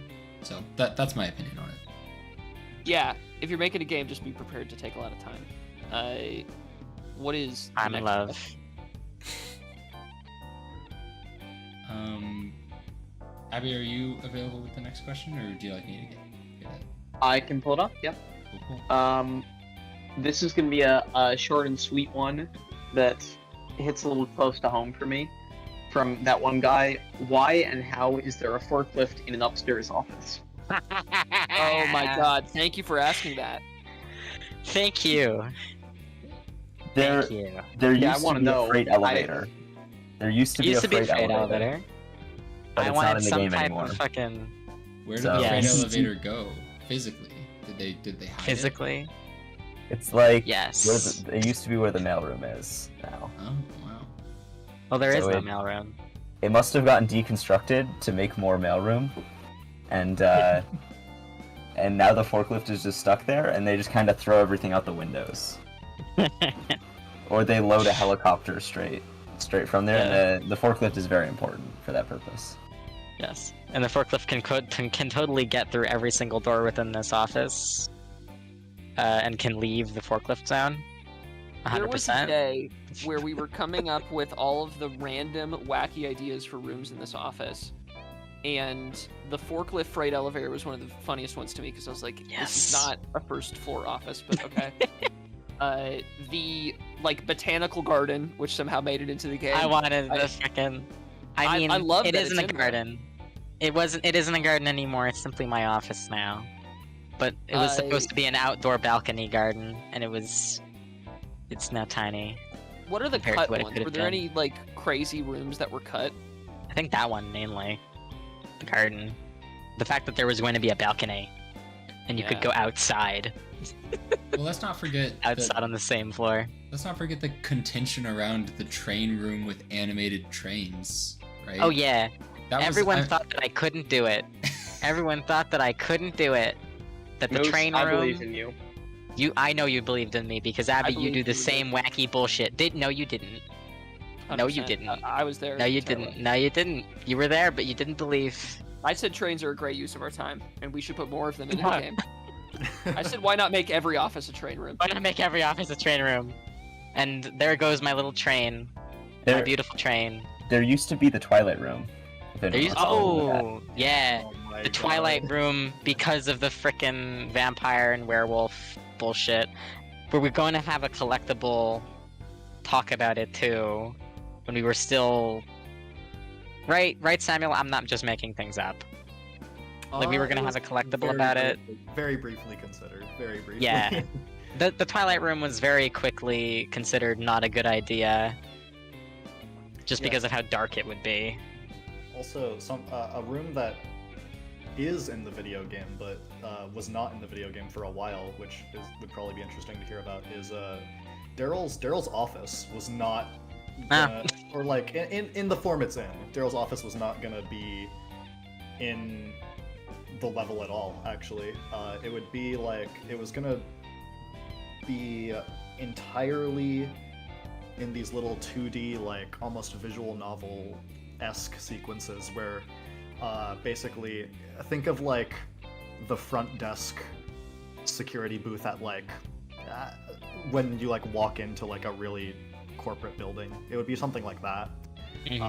But for many reasons that some concerning design, some concerning narrative, Daryl's office got moved in level so that now you can, you can stop Chat by with your and- boy. Yeah, you can even go grab that lethal pepper spray in the final level. So, yeah, which was a really good change.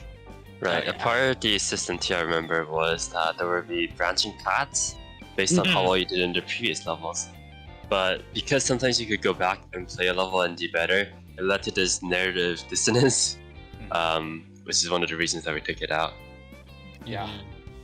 Yeah, the branching pathways was wild. Basically, depending on how much you were killing, it was gonna influence how Daryl kind of talked to you when you check in with him each day. So basically, it was if more people were going missing, then Daryl's dialogue would get more unhinged and more crazed. Meanwhile, there would be a route where like if you just went all the way through undetected, then things would stay relatively normal. But for a lot of it would have led to a less cohesive and like tightly knit narrative, and also there was so many engineering questions relating to that. Oh my god. So really glad that we didn't go with like the branching dialogue system. Well, and that touches And right as you say on- that, Cameron kills you. Sorry. and that touches on a question I think a lot of people, at least on the YouTube, have, which is like, why is there not an alternate ending for the game? And it's because at some point during development, we had considered the system that Samuel had just explained. Oh yeah, we considered it a lot actually. From at least my perspective, if anyone ever pitched an alternate ending, I know Moose is personally against them, but for me, if anyone pitched an alternate ending, you have to make a new cutscene, right? Yeah. Or you got to make a new. That's the main MC reason why I'm against it. And I think that the comment or the desire to save Daryl is a very fair one. It's one of those things that you unfortunately just can't act on when you have so much other stuff to do in the span of a year. So yeah, like I know a lot of people have that question, and it is something that was absolutely considered, and we chose not to do it just because we needed to focus on other parts of the game. and make sure that the one ending that we did have actually really hit home for people. Oh, yes, I am pro bad ending, Yusuf Gamer. I am pro bad ending. I like the finality that Daryl is dead. I think that it's so much. I think it's great. You can thank Levi for that. You heard it here. You can quote Moose on this. Moose is glad Daryl is dead. I am. I'm glad Daryl's dead. I'll say it myself. I am sad Daryl's dead, but I think it's necessary for the story. I don't think a good ending would actually work. Agreed. No, a good ending is not what Kyle should have here. Kyle technically has a good ending, but he's sad. There we go. Happy with our ending, yeah. Exactly. It is There, tragic. but that was not the question. So maybe we should move on. Well, really quick, Keep the show running. Yeah, now I have full control. So Cameron, if you want, or sorry, I'm just gonna say this here.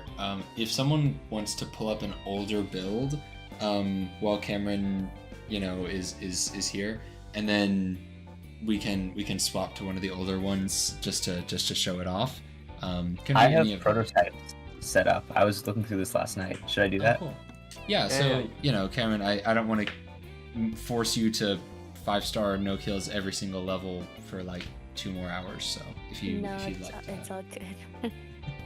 I don't I'm want just to do gonna that. take a break. Yeah, you should take a needed and desired break. All right. So I'm gonna rapid fire a number of questions, a number of the small lore questions that I didn't really want to get to while everyone was here. So Samuel, are you ready? Oh, I'm ready. All right, here we go. First things first. Is Kyle a furry?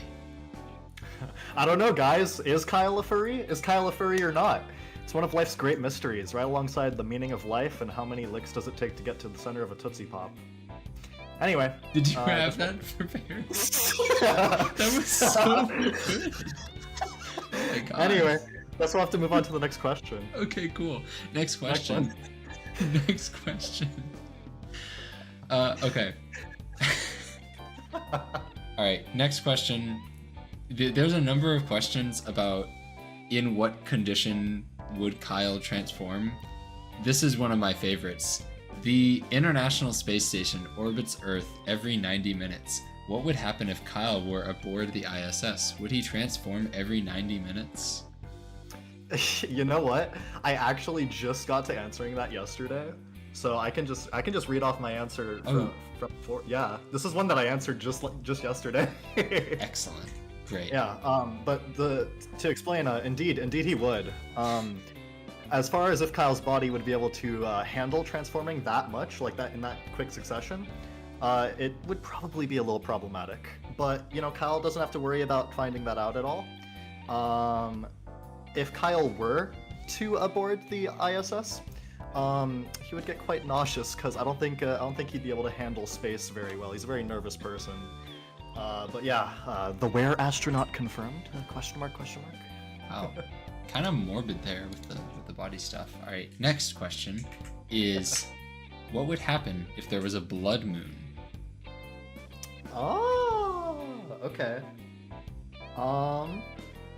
You know what? If there was a blood moon, I think that would just increase how much like werewolf instincts that Kyle was feeling in at any given point.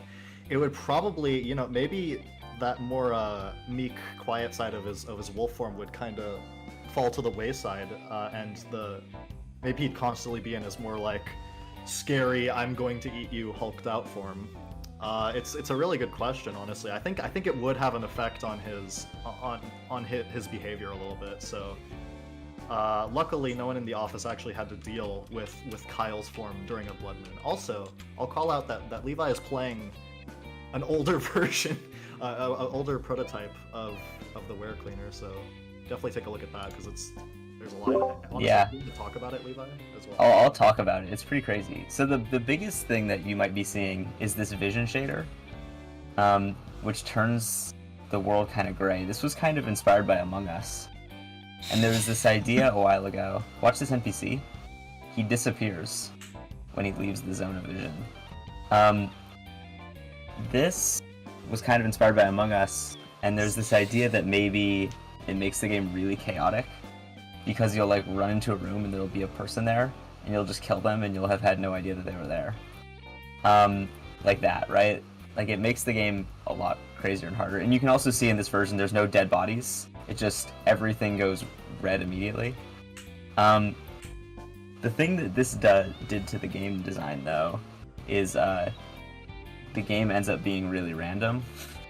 Like it's just so much harder to make strategic choices because you can't see people in other rooms. And so eventually we ended up removing it, which you can still do in this one just by hitting tab. Yeah, and at some point you may be interested in or I would be interested in you showing the old tool select wheel. So that's in a later prototype. This prototype doesn't have that. Yeah, no, I was very proud of the tool select wheel idea. But I think it is very interesting that it just became unnecessary when we switched to only having two tools. Well, you know, two main cleaning tools. So, yeah. And then in between these, hey Samuel, what would happen? What would happen during a solar eclipse? Ooh, a solar eclipse? Mm-hmm. That's interesting.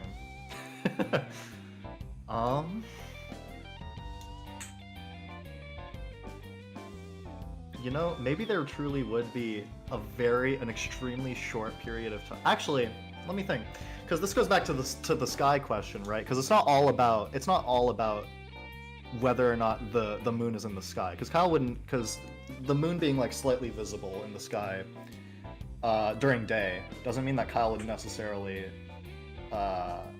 still be a werewolf during day. During day he's just a human. So during a solar eclipse, that's tricky. I mean, is it tied to it being dark outside, right? That's a great question. That's a big part of it. So, you know, maybe you know, we had a solar eclipse just like was it last month, right? Mm-hmm. Yeah. Maybe if Kyle went out with his solar eclipse glasses that he got off like eBay or Amazon, right? And was expecting just to, you know, enjoy it, but then you know, upon reaching total eclipse, he unexpectedly transformed, and who knows what could have happened from that. Honestly, I'm gonna say yeah, he would transform very momentarily during it. All right. Question just off the dome follow up. Yeah. Is there would Kyle stare into the solar eclipse? Would he blind himself? I mean, he has such big eyes, right? Listen, we love Kyle. We love Kyle a lot.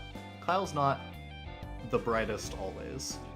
And, you know, he already, with the look he gives in game already, Kyle would probably accidentally find a way to stare directly at the solar eclipse.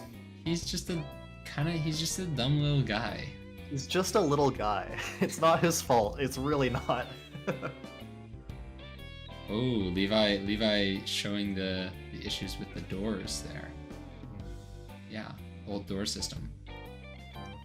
Samuel, what would happen in the case of a lunar eclipse? And just to remind you, a lunar eclipse is when, so at night, the sun, Earth, and Moon align such that the Earth is blocking the sun's light reaching the moon, and so the sun's or the shadow of the Earth encroaches on the moon, and you know makes it go.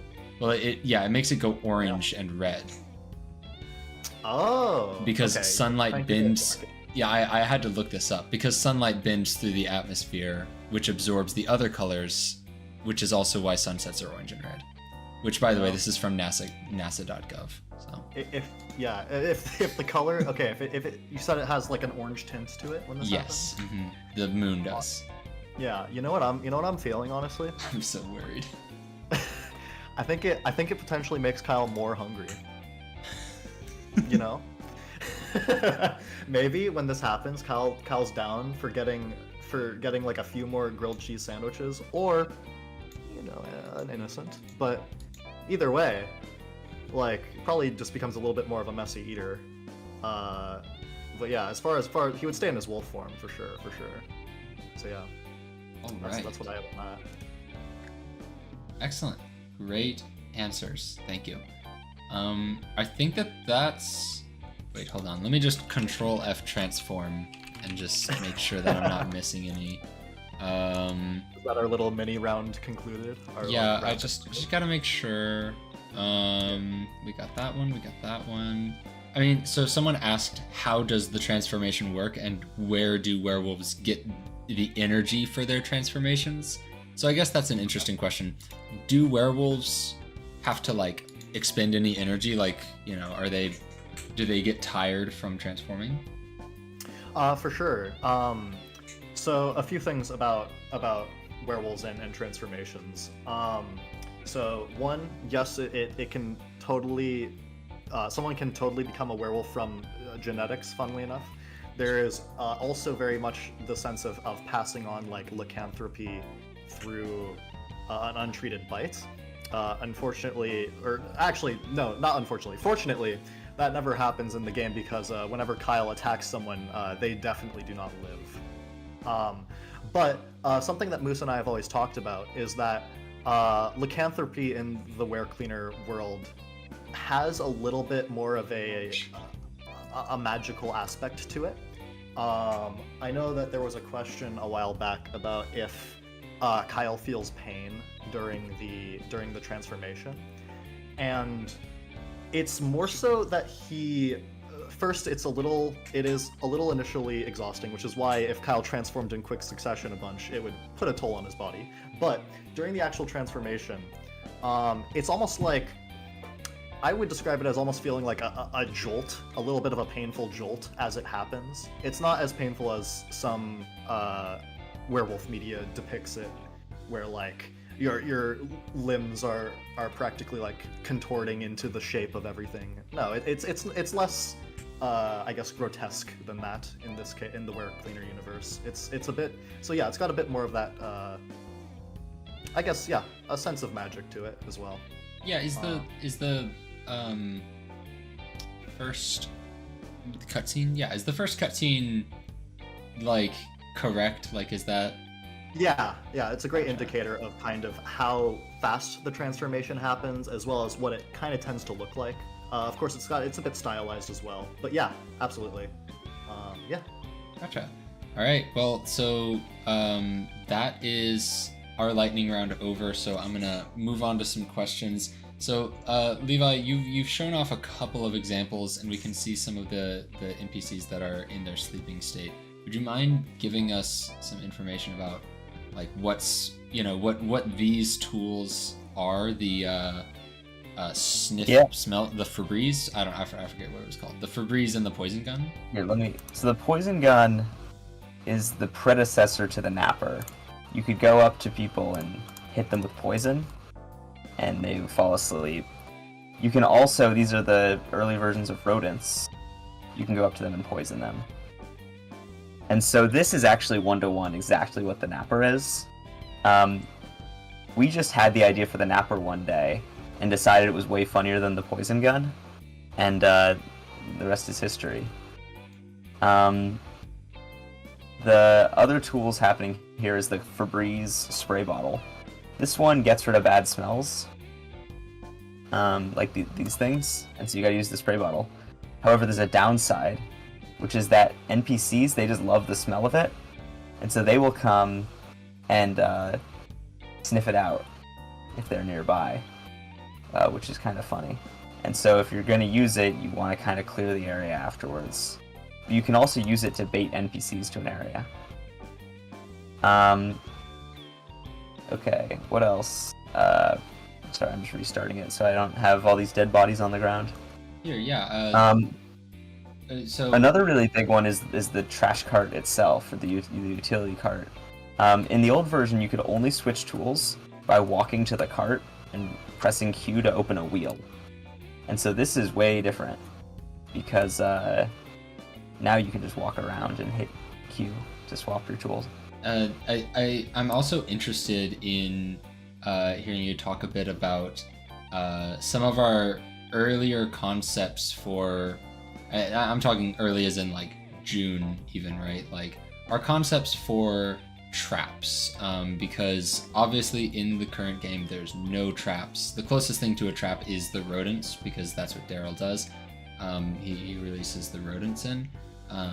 But you considered adding traps for a good amount of time, and I'm curious to, I don't know, I think it'd be interesting to hear you talk about those. Yeah, the traps very nearly happened. The idea is that Daryl would be setting traps in the office. We prototyped a trap at some point. I think we did at least one, if not more. The one we prototyped was a steak trap. It was basically just a hunk of steak that Daryl would leave off the ground, or would leave on the ground. And if Kyle saw the steak, he would run over and eat it. You'd have no choice in the matter. And then, you know, it was bad because it would mess up, or it was hard for the player because maybe you wouldn't want to walk into a room, but then you'd see the steak and you'd get forced to run into the room and eat the steak. And then maybe if there was someone in there, you'd also be forced to kill that person. And we had different ideas for like other traps that would hurt you in different ways. We eventually didn't do it because there was just too much stuff in the game already. Not in terms of a production standpoint, but in just, I felt like from the perspective of the player, it would just be too many different mechanics in too short of a time span if we added anything else. Because already you get a new tool every other level, and so we didn't also need a new trap every other level. Gotcha. So it was definitely, in your eyes, like, just, it's not that it wouldn't have worked with the game, it's that we knew early on we wanted to do, you know, about 7 levels, and we were planning about that scope ahead of time. That's right. Gotcha. Cool. And then I'm also curious, so this is directed towards some art folks. Ooh. Oh, the hiding. Yeah, you could jump into the utility cart. Yeah, and then your vision gets really small. Vision. That's awesome. It's a cool effect. Yeah, I'm a big fan. All right, so I want to also ask, you know, because we can see in this early prototype, we have some of our UI elements like this. This almost looks, you know, like reminiscent of what our UI kind of looked like. So we have in the chat, we have Sung, Amy, and some of our artists, I think, who may have sorry, I was just watching Levi to the trash box. But yeah, so we have some of our artists and one of our engineers who worked on the UI. So I just want to hear from y'all, like, what the process was like going from something like this prototype to what eventually became the UI for the game.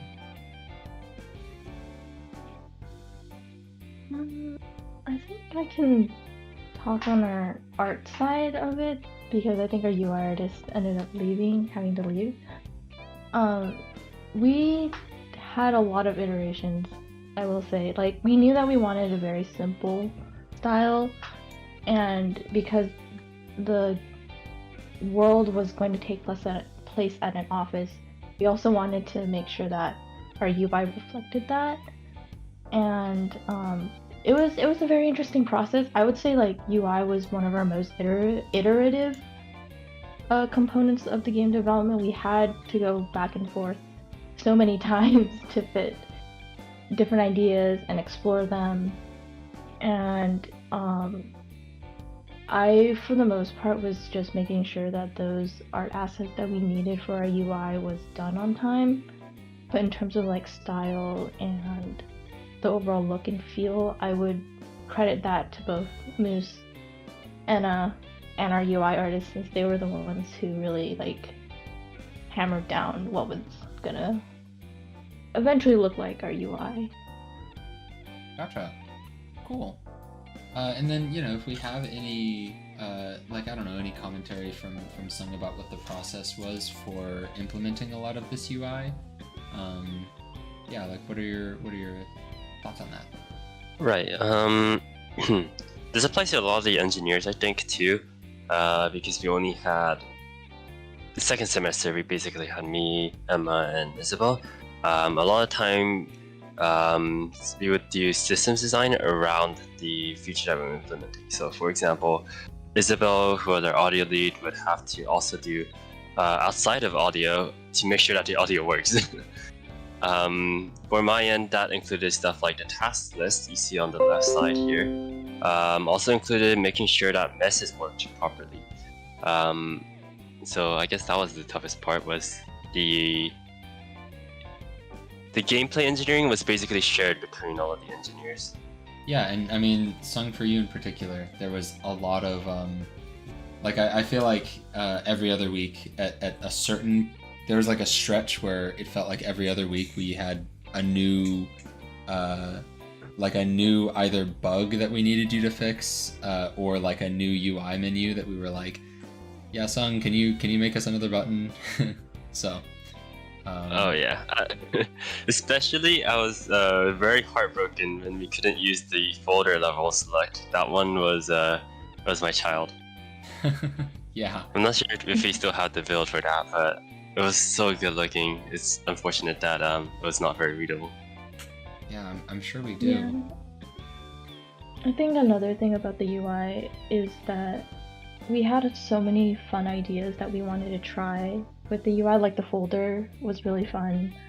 I can't think of another one off the top of my head right now, but yeah, a lot of different ideas. We at some point we did like try it out and then put it into a build, but then during the like development we decided to take it out, and then we have to like go and find a new way of doing things. Oh, I think the content warning screen, we were gonna have it like, I think we had an idea that was like a sheet of paper, and I think it was like an employment or like employee type of sheet, and it was pretty cool, but I think for what we wanted the game to be and like our focus at the time, we ended up scrapping it, and what we had is what you see now. We really had to simplify it, but that is part of the game development. Yeah, and then this is also maybe less of like UI, but also I think very relevant to like art and to the game feel.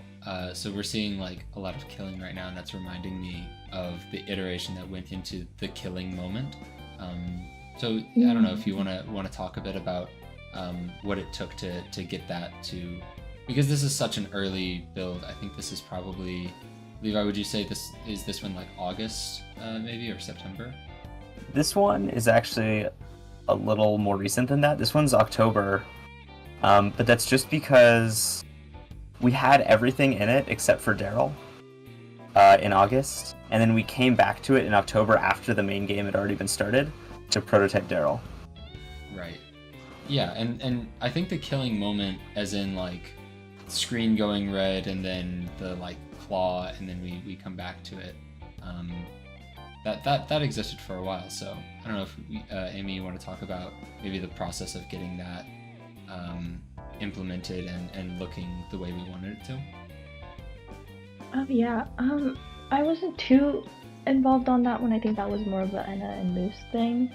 But from what I was seeing and the work that was being done with like what we had was originally like we had that claw thing, and then we tried to do the one where the wolf mouth is like kind of going down, like chomping onto the screen and stuff.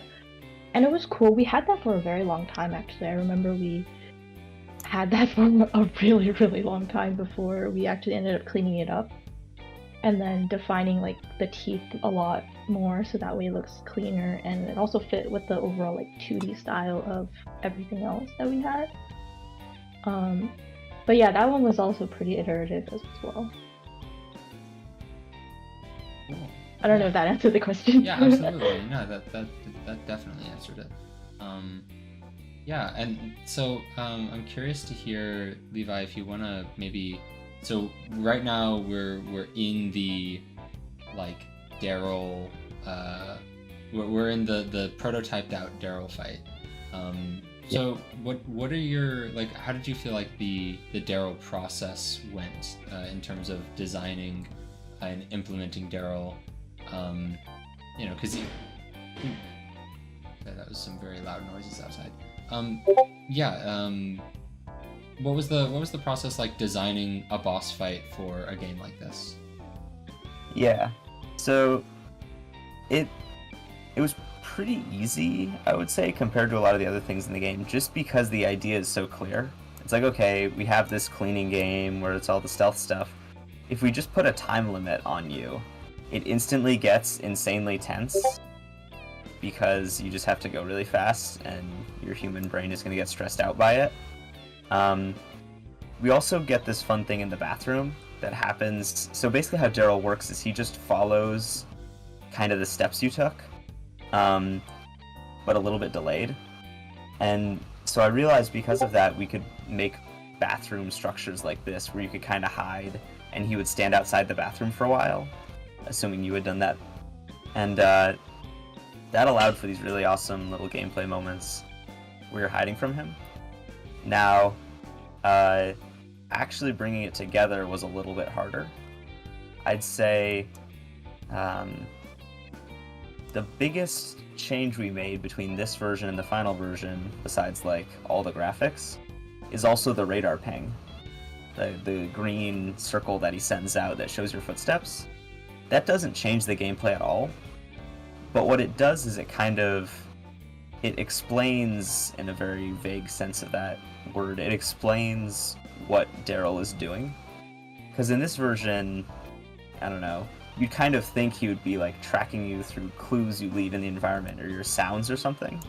But he's really just following your steps. And so we just, by adding the radar ping, we just communicated that better, that he's just following your steps.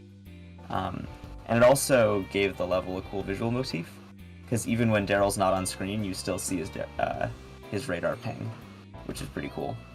He only had his little hat to show us what he is, right? Yeah, there Oh, there he is. Yeah. Little barrel shotgun. Wonderful boy. Harrison, could you what's even up? talk a little bit, since we're on Daryl, about like balancing Daryl and like how Daryl went with like playtests? Sure. I mean, I can definitely talk about. Oh wait, that's a really cool moment. Sorry, I really love that it gives him the 14-second timer and then he shoots out of it. That's crazy. Sorry, I guess I did not play this build as much because that's just so cool. Anyways, so yeah, I think that the one of the things. So Levi can definitely talk to like how the decisions what decisions actually got made for balancing Daryl, and I can talk to maybe some of why those decisions were made. So a lot of the like Daryl playtests that we got. So obviously we have 7 levels in the game, and we would start out players, playing like trying to get them to play through as many of the levels as they could, stopping after each level to like give some notes. And what we noticed happened very consistently is players would get through levels 1 through 6, sometimes with ease. Sometimes they would get through levels 1 through 6 very, very easily, and then they would get to Daryl and just like hard lock, and they just could not beat him. And a large part of that is, like Levi was describing, the idea is really simple, but it's so effective, which is like Daryl is putting such a faster time limit on you that players never had to deal with. So a couple of changes that we made, Levi already pointed out one of them, which is the radar ping. And so the radar ping was very important, and so we wanted to make sure that players understood that it was like possible to bait Daryl. There was a lot of times where players just felt like it was impossible, because they thought that that Daryl would go to them through walls and like see it and like would not get baited. Beeline, yeah, that's a good phrase. Anyways, so that was one change that we made to Daryl that I think was like very informed by playtests. I'm really just saying that like through playtests, we realized that players had a lot of trouble with Daryl, and so we realized that like we can't change that many things about Daryl. We can change like how many NPCs there are. That was the change I was forgetting about. We changed that. We made a radar ping, and then we also just like focused a lot on making sure that players understood that they can use different tools as stealth tools. And once we got those tutorials fixed, like once we got those tutorials like in their final states, we were able to like make a couple of edits here and there so that players were actually able to figure it out. If I can come back in for a second. Oh, sure. Go ahead. I'm just going through more builds that I have access to. This is now our vertical slice. Oh my god. This was before. Wait. That's crazy. Was this Okay. before? Was this before school started or after? This is after school. This was 2 months into school. First play.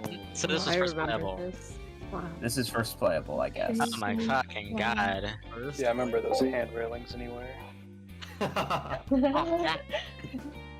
Oh, those sand railings. Also, the oh my service god. elevator. Let's not forget, that's a huge elevator.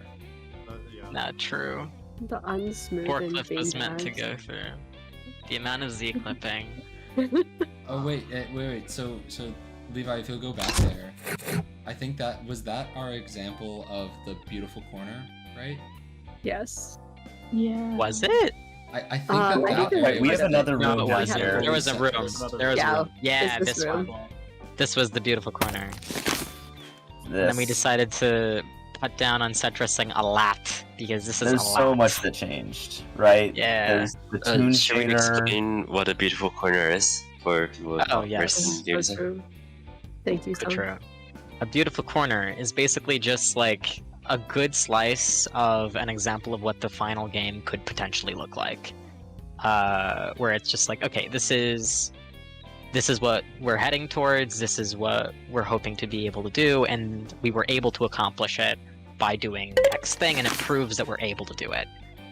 This was that beautiful corner, and my god, am I happy with where we are now. Yeah, this just shows contrast for where we were versus where we are now. There's so many big things we changed. The biggest one to me is actually that rooms are dramatically smaller Yeah, now. that's what I was gonna call Mhm. it. Yeah. In this version, it takes like a year to walk across anything. Someone in the chat was also saying this is a smaller office. This was not a smaller office, actually. This was just the bottom left corner of the office we currently have, and it had an extra room in the middle. But this structure is still in the game, where there's like this kind of circular hallway. You can see in the mini map this circular hallway with like 2 rooms in the middle. That's still in the game. Mhm. There's so many things that are crazy here, though. Yeah, I'm getting so much nostalgia to when this was our whole thing, and when this was the thing that we showed off. Yeah, Which, God, you know- I must have blocked it out. I don't even remember when you could suck up blood. I don't even fucking remember It this. feels so foreign. Oh, because we didn't have the power washer in, right? We didn't add the power washer into the build until forever.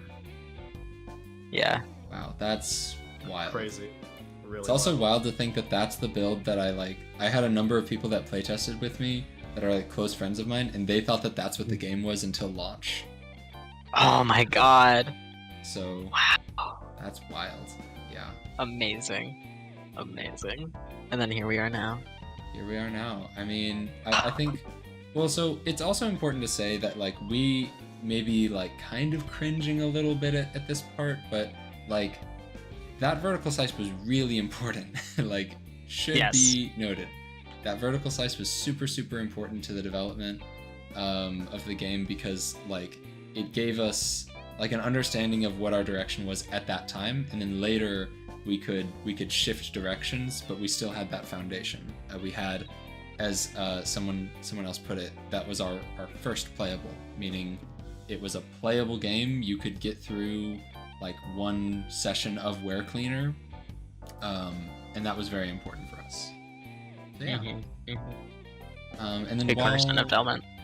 yeah, and then while the next build is getting pulled up, so we have let's see. So we have another question that I'm gonna ask, and so this one is very similar to one of the prior ones that got asked, or that we had. So the question is, what were the highs and lows of developing this game as a student project, and did you expect the game to succeed as much as it has now? I can say no to that last one. Was Absolutely not expecting this great of a response. Like, the fact that everyone is enjoying it so much, I'm just glad that y'all are. We knew that we were proud of it. We're just happy that so many people enjoy it and are having the same joy from being able to play it. Yeah, we appreciate y'all for that, for real. We really do. We really do. So that's my answer to that. Highs and lows I'll have to think about. So if anyone else wants the floor. Levi, can you please turn down the volume? The main menu, guys. The main menu with the... The main menu. No, I turned down the volume of the stream so long ago. And the level select. The old level select part. Old level select. So... Yep, this was I our love old so UI. much. Sung, please. I know, Sung, please you tell us worked so more. hard on it. I'm so sorry, son. It was completely controller compatible too. No. This was my baby for like a semester. Don't worry, son. It lives on in my heart. Not truly. Oh my god, old UI. Wow, an old tutorial too. Yeah, here's an old tutorial. That's crazy. Yeah. And this is My back little when you concept used the art. vacuum to move bodies. Oh, I And we forgot got that ragdoll to existed. work. Yeah, you Moving the- couldn't... The vacuum, I'm sorry, is kind of like PTSD, at least when I was debugging, I'm not gonna lie. I'm guessing for you too, Isabel. And I'm Mostly for sorry. Isabel. No, wait, did we talk about like how we wanted to do a ragdoll at first for the dead body? Oh, We haven't talked Yeah. about that. You Oh, can I'm feel sure free. Isabel has a lot properly. to say about that. yeah, no, God. Isabel was in That's a charge low. of That's a low. so let's implementing talk the about it. ragdoll. That is and, a low. Yeah. Yeah. Alright, one thing I'll point out, we were talking about Beautiful Corner earlier. Mhm. This is our real Beautiful Corner, this room. Oh, yes, that room. You can recognize it as the meeting room where you find the Employee of the Month booklet, and it has basically remained the same besides colors in some areas. Right. Yeah. But this was a pretty effective Beautiful Corner. Yeah, and it was a good like set dressing guide for me, Angie, and Taro in order to properly make the rest of the rooms. Oh, and our other beautiful corner was actually that seminar. If you go to the seminar room, Levi, that was our messes beautiful corner. Sure. So the This union is mess was the exactly first final mess. game. Ooh. Not exactly. There are some changes and edits, like the signs. There's a curse. Oh, yeah. There's a curse word there. A bad word. There's also a curse word Guys, there's there. a A fuck little word. curse word there. There's a fuck word. Oh shit. And trash balls? But- I did not remember that. Yeah, trash balls we had to get rid of like kind of early because you have a trash ball. Yeah. But It got confusing. yeah, but You yeah, vacuum no, really this slowly in this version. very slowly. We don't have the juice. We don't have the rigid body You juice. push the chairs But- around. You can push the chairs around too Can you much. show the bug where if you swap tools, Kyle's eyes like Oh yeah, do Yeah, that. if you're walking, His his eyes. eyes kind of pop out of his face. And that was in You're so for funny. like a that was in long until like time. a month before release, I think. Yeah. Yeah, or There's no maybe way. even 3 weeks. No, yeah, it was in for a Levi, while. It was in for a long time. People just didn't know. No, it looked a lot better with the outline shader. I think once we Yes, had it the looked outline better- it looked shader, better, it, yeah. it was not as much of a problem. So, the vampires! Oh, the vampires! Oh my god. The little vampires. Look at the little Can't see. vampires. They can't see past the desk, yeah. Yeah, I think it's insane how long we went without having models for the coworkers. They just look Yeah. like this. And No, to yeah. be I very think it was clear, these are not March. vampires. These aren't actual vampires, right? Yeah, no. We're just calling them that because the way that The little animation. the way that they were rigged makes them look like they're like swinging their cape and they're like Dracula. So, Well, they're even also though it's the completely hair. red colors. yes. Yeah. And that makes them look non-human. The little aliens. Can we talk about like the tiles of the floors? Like Yellow, the cheese God, yeah, floor. the the tiles. cheese floor. We had such a long Cheese floor. conversation about it, like Oh my changing the God. colors. You're it right. It went on Oh, for God. so long. It was crazy. For days, it was days, Yeah. it was We had an weeks. hours-long meeting where me and Yeah. Levi and Moose sat down to try and recolor the floor, and we couldn't get it right. And then we swapped Yeah. back to the original floor because I don't remember. Was it me and Moose were convinced that it looked good? Yeah, we were convinced it was, oh no, it's fine. It might not be Yeah, the great, yellow but floor it's is fine. fine. And then we swapped back, and we were like, "This looks like cheese." Yeah, it's like, you're right, Levi, fuck, I'm sorry. This does There's look also like cheese. there's also a whole different level design happening here that you might notice, right? Like Mhm. things are kind of in the same place, but they're pretty different. So Yeah, but so Levi, I remember the change getting made, but I don't remember why. Could you go into a little bit of why we made that? Because that was a pretty drastic change to the level. Obviously, we got to copy paste some of the rooms. these so it rooms are wasn't both in the awful. game. Yeah, but, Yeah. but what was the impetus behind that? Well, you know, it's just about always making things better. Like, I just had a long list of things I didn't like about this level. Some of them were very weird and small. Like, you know, when you walk into this room, it's too big. And, you know, stuff like that. The other thing I did is I started drawing out... Like, when we drew up this map, the very first time, we didn't know what messes were going to be in each level. And so...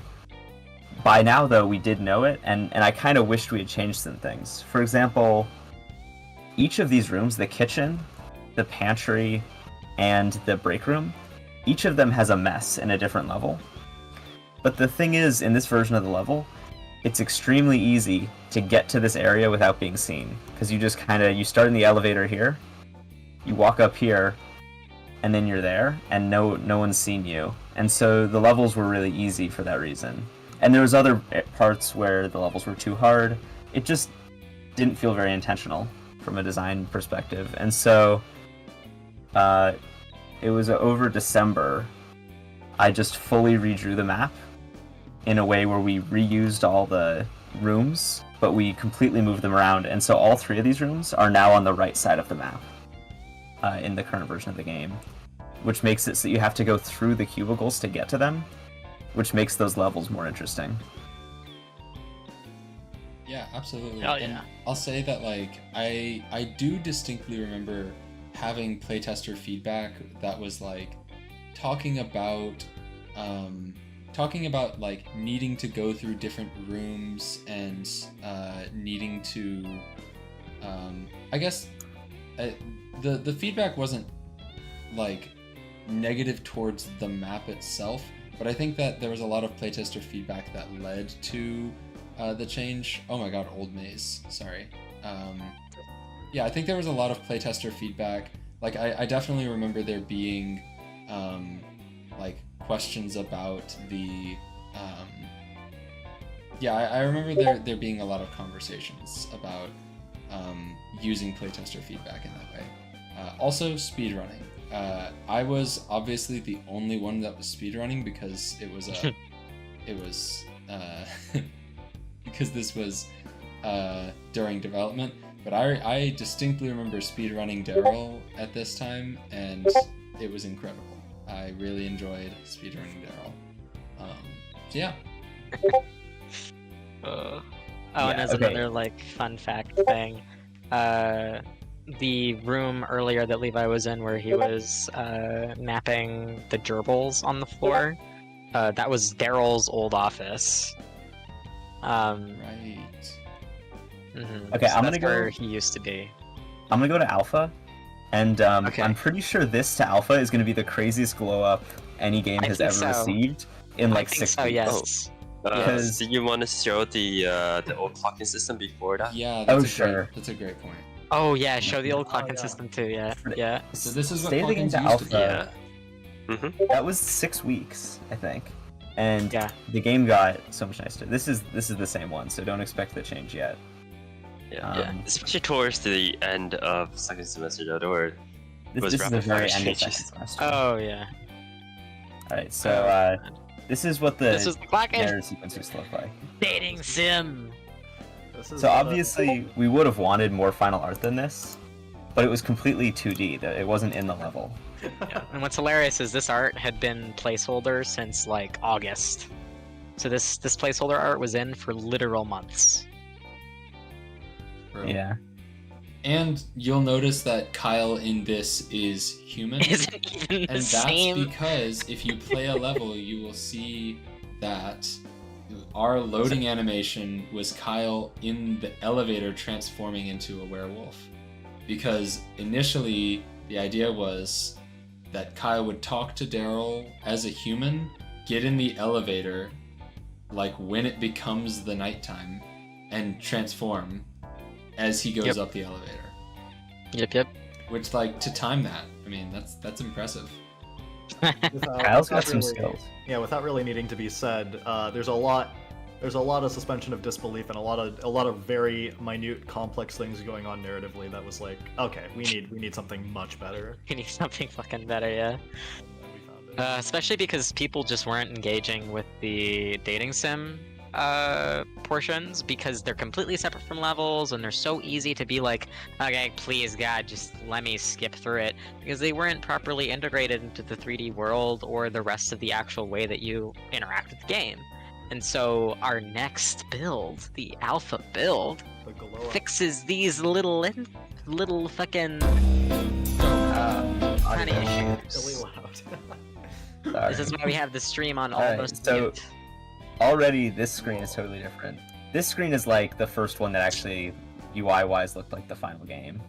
Yes. Okay, let me Besides go dev Charlie's mode. pencils. Do we not have dev mode? What's the dev mode button in this version, guys? Help me. Dev mode is a button on the main screen. Oh, okay. It's Yeah, not spacebar. yeah, Alright. yeah. There you go. All right. Like, holy crap, this screen looks not quite final, but So much different. so much different. So Right, much this loading closer to the screen's final still there. This loading screen is there, but we've got the new level Whoa. with Daryl, Whoa. even Look at how more he moves. pale, and Look at how he moves. He 6 fucking wiggles. weeks. He wiggle. The wiggle was in there for a long time. The wiggle was in there for a very long time, yes. Okay, and so we've got these notifications that tell you what to do, and we've got the final level layout. The mini A whole new fucking level layout. The minimap used to show all of the goddamn cubicles. We started having our NPCs in. Oh my god. Let's not forget the task list. The task list used to be like a huge list on the left-hand side under the minimap, where it showed you every single thing and the percentage that you were beating it at. And we absolutely got like I think that I remember that being a pretty significant glow up and a debate to change that task list. Yeah. Yes. Their And the revision minimap is itself. really long here. We rebalanced that at some point. And it was very necessary. Yeah. But this Yes, mess is like and sorry, final Charlie, I ending. didn't see that you were here. Oh, you were all good. You got to me pretty much instantly, but Oh, I didn't. I think it was Abby. Or maybe someone Harrison. did. But yeah, the minimap and the task list were a very good winter break project for me, because in addition to like all the production that I did, I was also our UI artist for some random screens in the game. So level select I did, and pretty much all of the in-game UI is stuff that I made. And to get something like the mess bar and all of that, like it completely transformed the game once we got that new UI, and it just made it so much more readable. Mhm. And I'm so very happy that we changed Yeah. that. This alpha build is where the game really happened, I think. Oh yeah, this was a major shift, and I'm so glad that we got here. Although the forklift zone still hadn't been redesigned now. The forklift zone was different back then. It was just a few rooms. Forklift design was finalized like what? After beta? No, not sorry, after beta. After right alpha. before. It would have been after 2 weeks alpha. after this. Yeah. Yeah. Okay, that sounds right. Yeah. Wait, So, But yeah. my old mailroom. all right. Okay, Is so this mailroom not in the game anymore? No, it's not. My old mailroom. Oh, okay. this sure? Wait, that yeah. mailroom, I What think is what it? you're thinking of is the forklift area. Like what is Yeah, now yeah, yeah. forklift area? No, in my head this is still in the game, but I guess it Yeah. isn't. It isn't. It isn't. We were thinking about putting this in the forklift area as it is Right. now, with all the packages and all the things, but we decided not to. But there it is. Yeah. There were very few rooms which we like just properly made and set dressed, which didn't end up in. I think mailroom is one of those only rooms. Here's one where the colors have bakers. changed. Yeah, the colors. Yeah, the bakers. Everyone hated my color scheme, and that's okay. Have we talked about the color shader? The like. Oh, no. No, we haven't shader mentioned at all? it. No, So candles used to be washable. yeah, so one thing to watch out for when I go to the beta build is look at like the screen. Right now, there's no kind of Bluish there's not tint. so much of a color palette, right? Happening like the colors are just kind of there. And there's very many different colors, and also the characters don't have outlines, and so they don't stand out from the environment terribly well. Yeah, and I can say from playtesting experience that this was like definitely one of the things that we got from playtesters so much was that they're like, oh, I didn't even see that person. And the person would be sitting in the room with their schedule, like with their little timer above their head, and like they just didn't see them. And while Very easy to miss in the environment. Yeah, while this one's loading up, we got a question from in the forum, and the question, I think this really relates to the state of the game, alpha and beta. What were your professors' reactions to the success of the game? And then I'm going to extend that to, to the development process, right? Okay, I think we were pretty fortunate in that our faculty were mostly rooting for us the whole way, and we're really excited to see our progress the whole way, and we're like, oh god, you guys are really making like proper. Okay, Abby, did you become not a speaker for a while? Oh, I see, okay. But we were lucky that like I think it was a positive feedback loop of because we were doing well, they were excited to help us. And we ended up having a really good relationship with them. And I'm so sorry I forgot the second part of that question. The first part of the question was, how do they react to the success of the game? I actually don't know this. Like, how have they reacted? Yeah, I don't know if they know how A few they're of doing. a few of them do know, in that I've talked to a few of the faculty. Not many. Like, basically just Andy.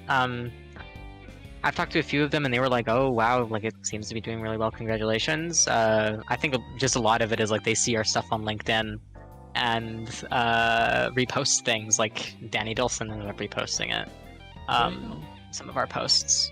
So like they're probably as happy about the success of it as we are. Probably, well, not as happy, but like happy, you know. Yeah. Nice. Anyways, Okay. with respect to the build, this just looks like the final game, pretty much. Like, there's little bits of jank, but this was only a month and a half ago.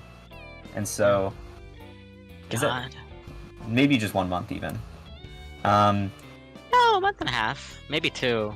By this point. And so, the big difference graphically that happened is we basically tinted the entire game blue. And if you just looked at it in a vacuum, you might not notice. But if I bring it up against could you alpha, go to the granny area, to Granny's room? Can you know? oh Jenny, sure, no. yeah. Let me bring up the alpha, and we can just side by side it. Yeah. A tab between them. This was shocking. I remember when we were pitching this idea of doing the color shader, like the difference between them, I think made the choice obvious. I don't know if the lobby is in this one. Like, the lobby is just gonna have different graphics. I hate The lobby wasn't. There you the go. lobby wasn't. Alright, so there you go. Right? Huge difference. In fact, this one looks like it even has an orange Yeah, shader on orange it. tint. Shocking. And the other thing, which is maybe subtler, is the brown outline on the characters.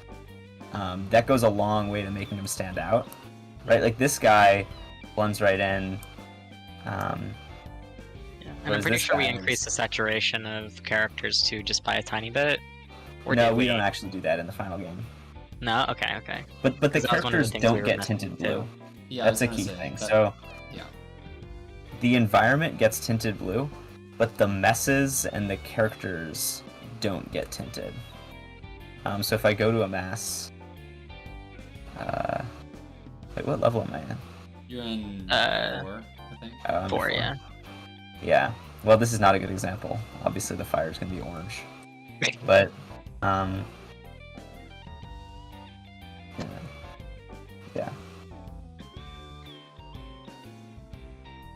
Yeah, and you can also see, like, someone called out the timer font being different. There's just a million little UI tweaks and a million little, like, you know, tiny little visual things. So I think one thing that we can speak to is we didn't talk about it for alpha, but for both alpha and beta, we did what's called a teardown.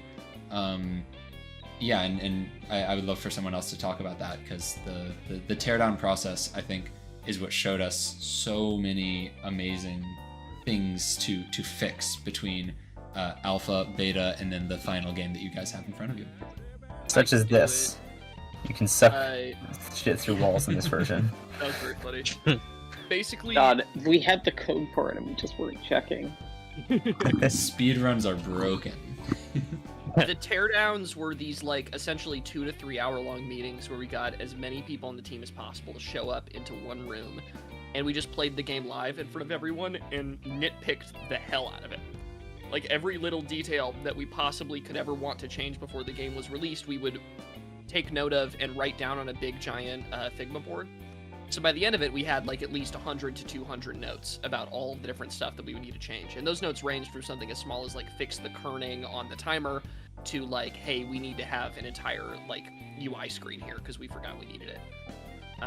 And that process was instrumental to helping us, I feel like, because it just gives everyone such a good idea of what still needs to get done for the game, and it puts that into, like, very clear perspective.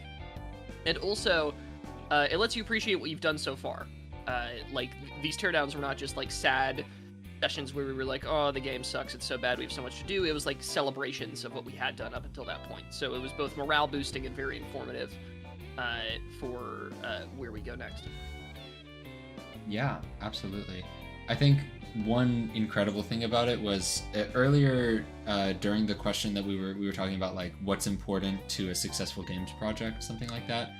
One of the things that I suggested was playtesting, and I think that if you are working on a team, just like playing the game is very important.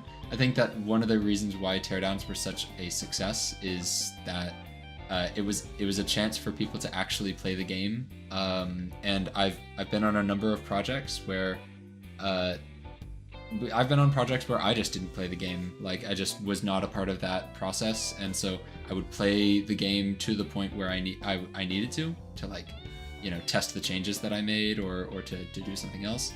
But you know, I've been on a number of projects where people didn't play the game, and so no one knew, you know, no one was aligned on the goal.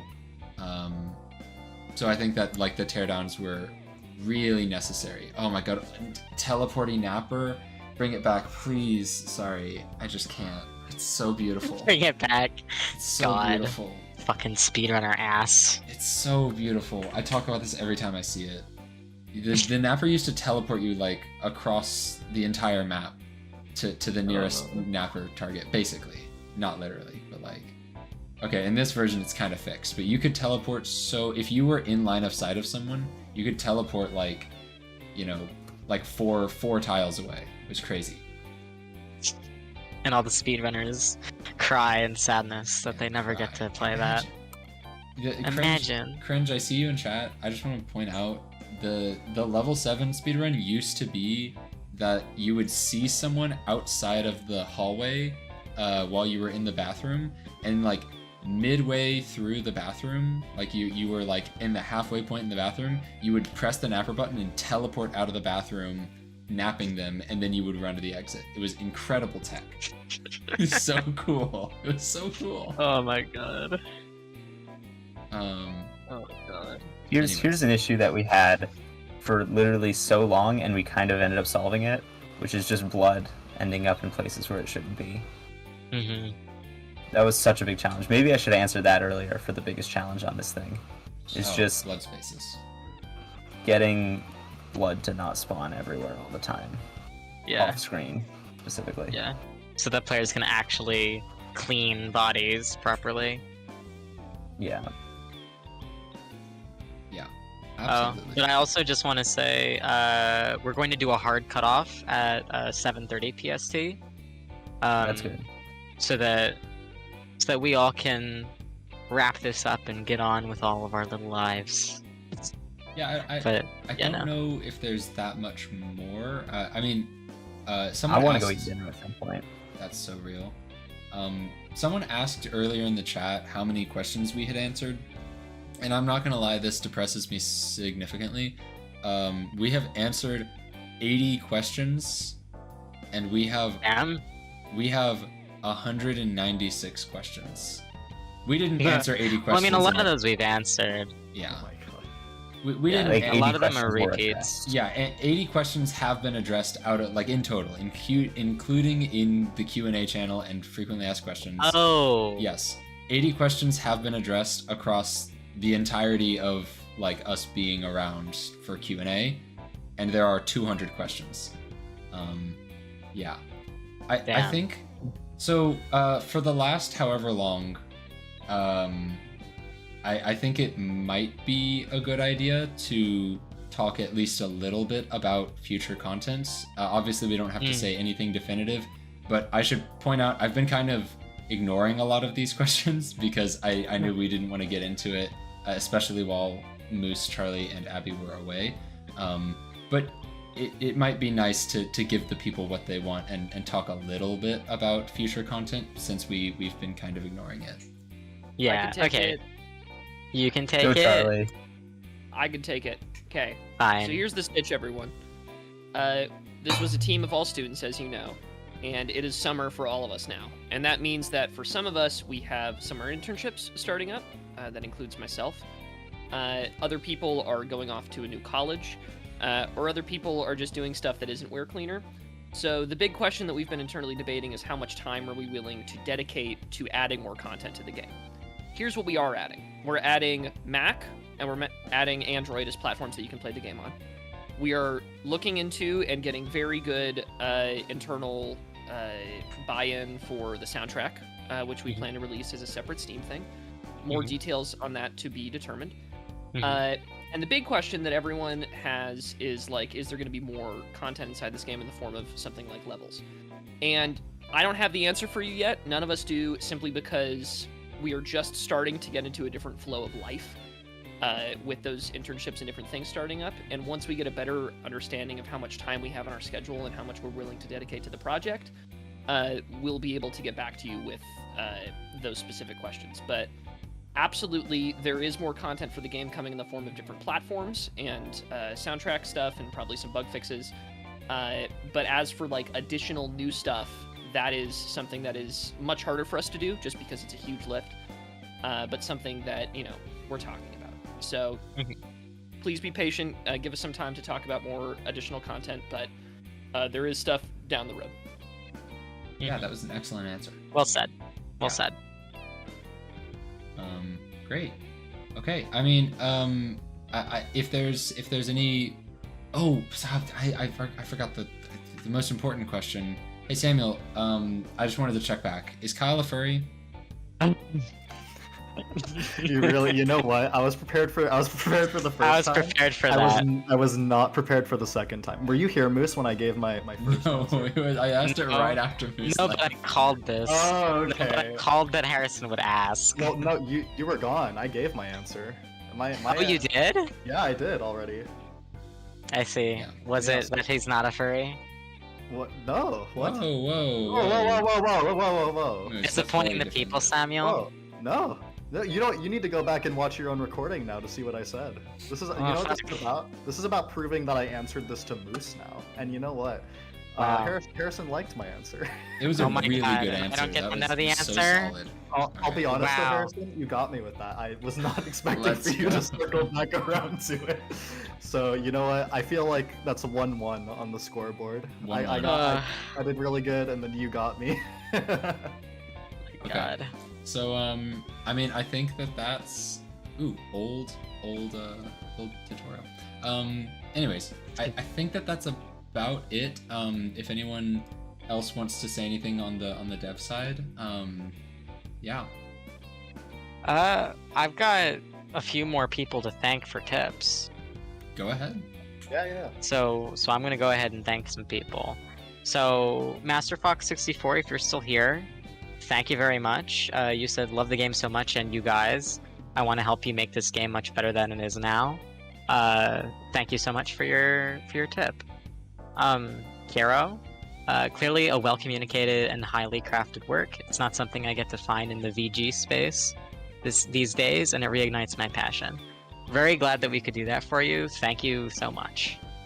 Rusio, you have a great team behind WereCleaner. I really enjoyed hearing about the process involved in creating such a fun game. I'm glad you liked hearing about it, so thank you so much. Emerald Lee Tiger. This game was so amazing and I enjoyed it so much.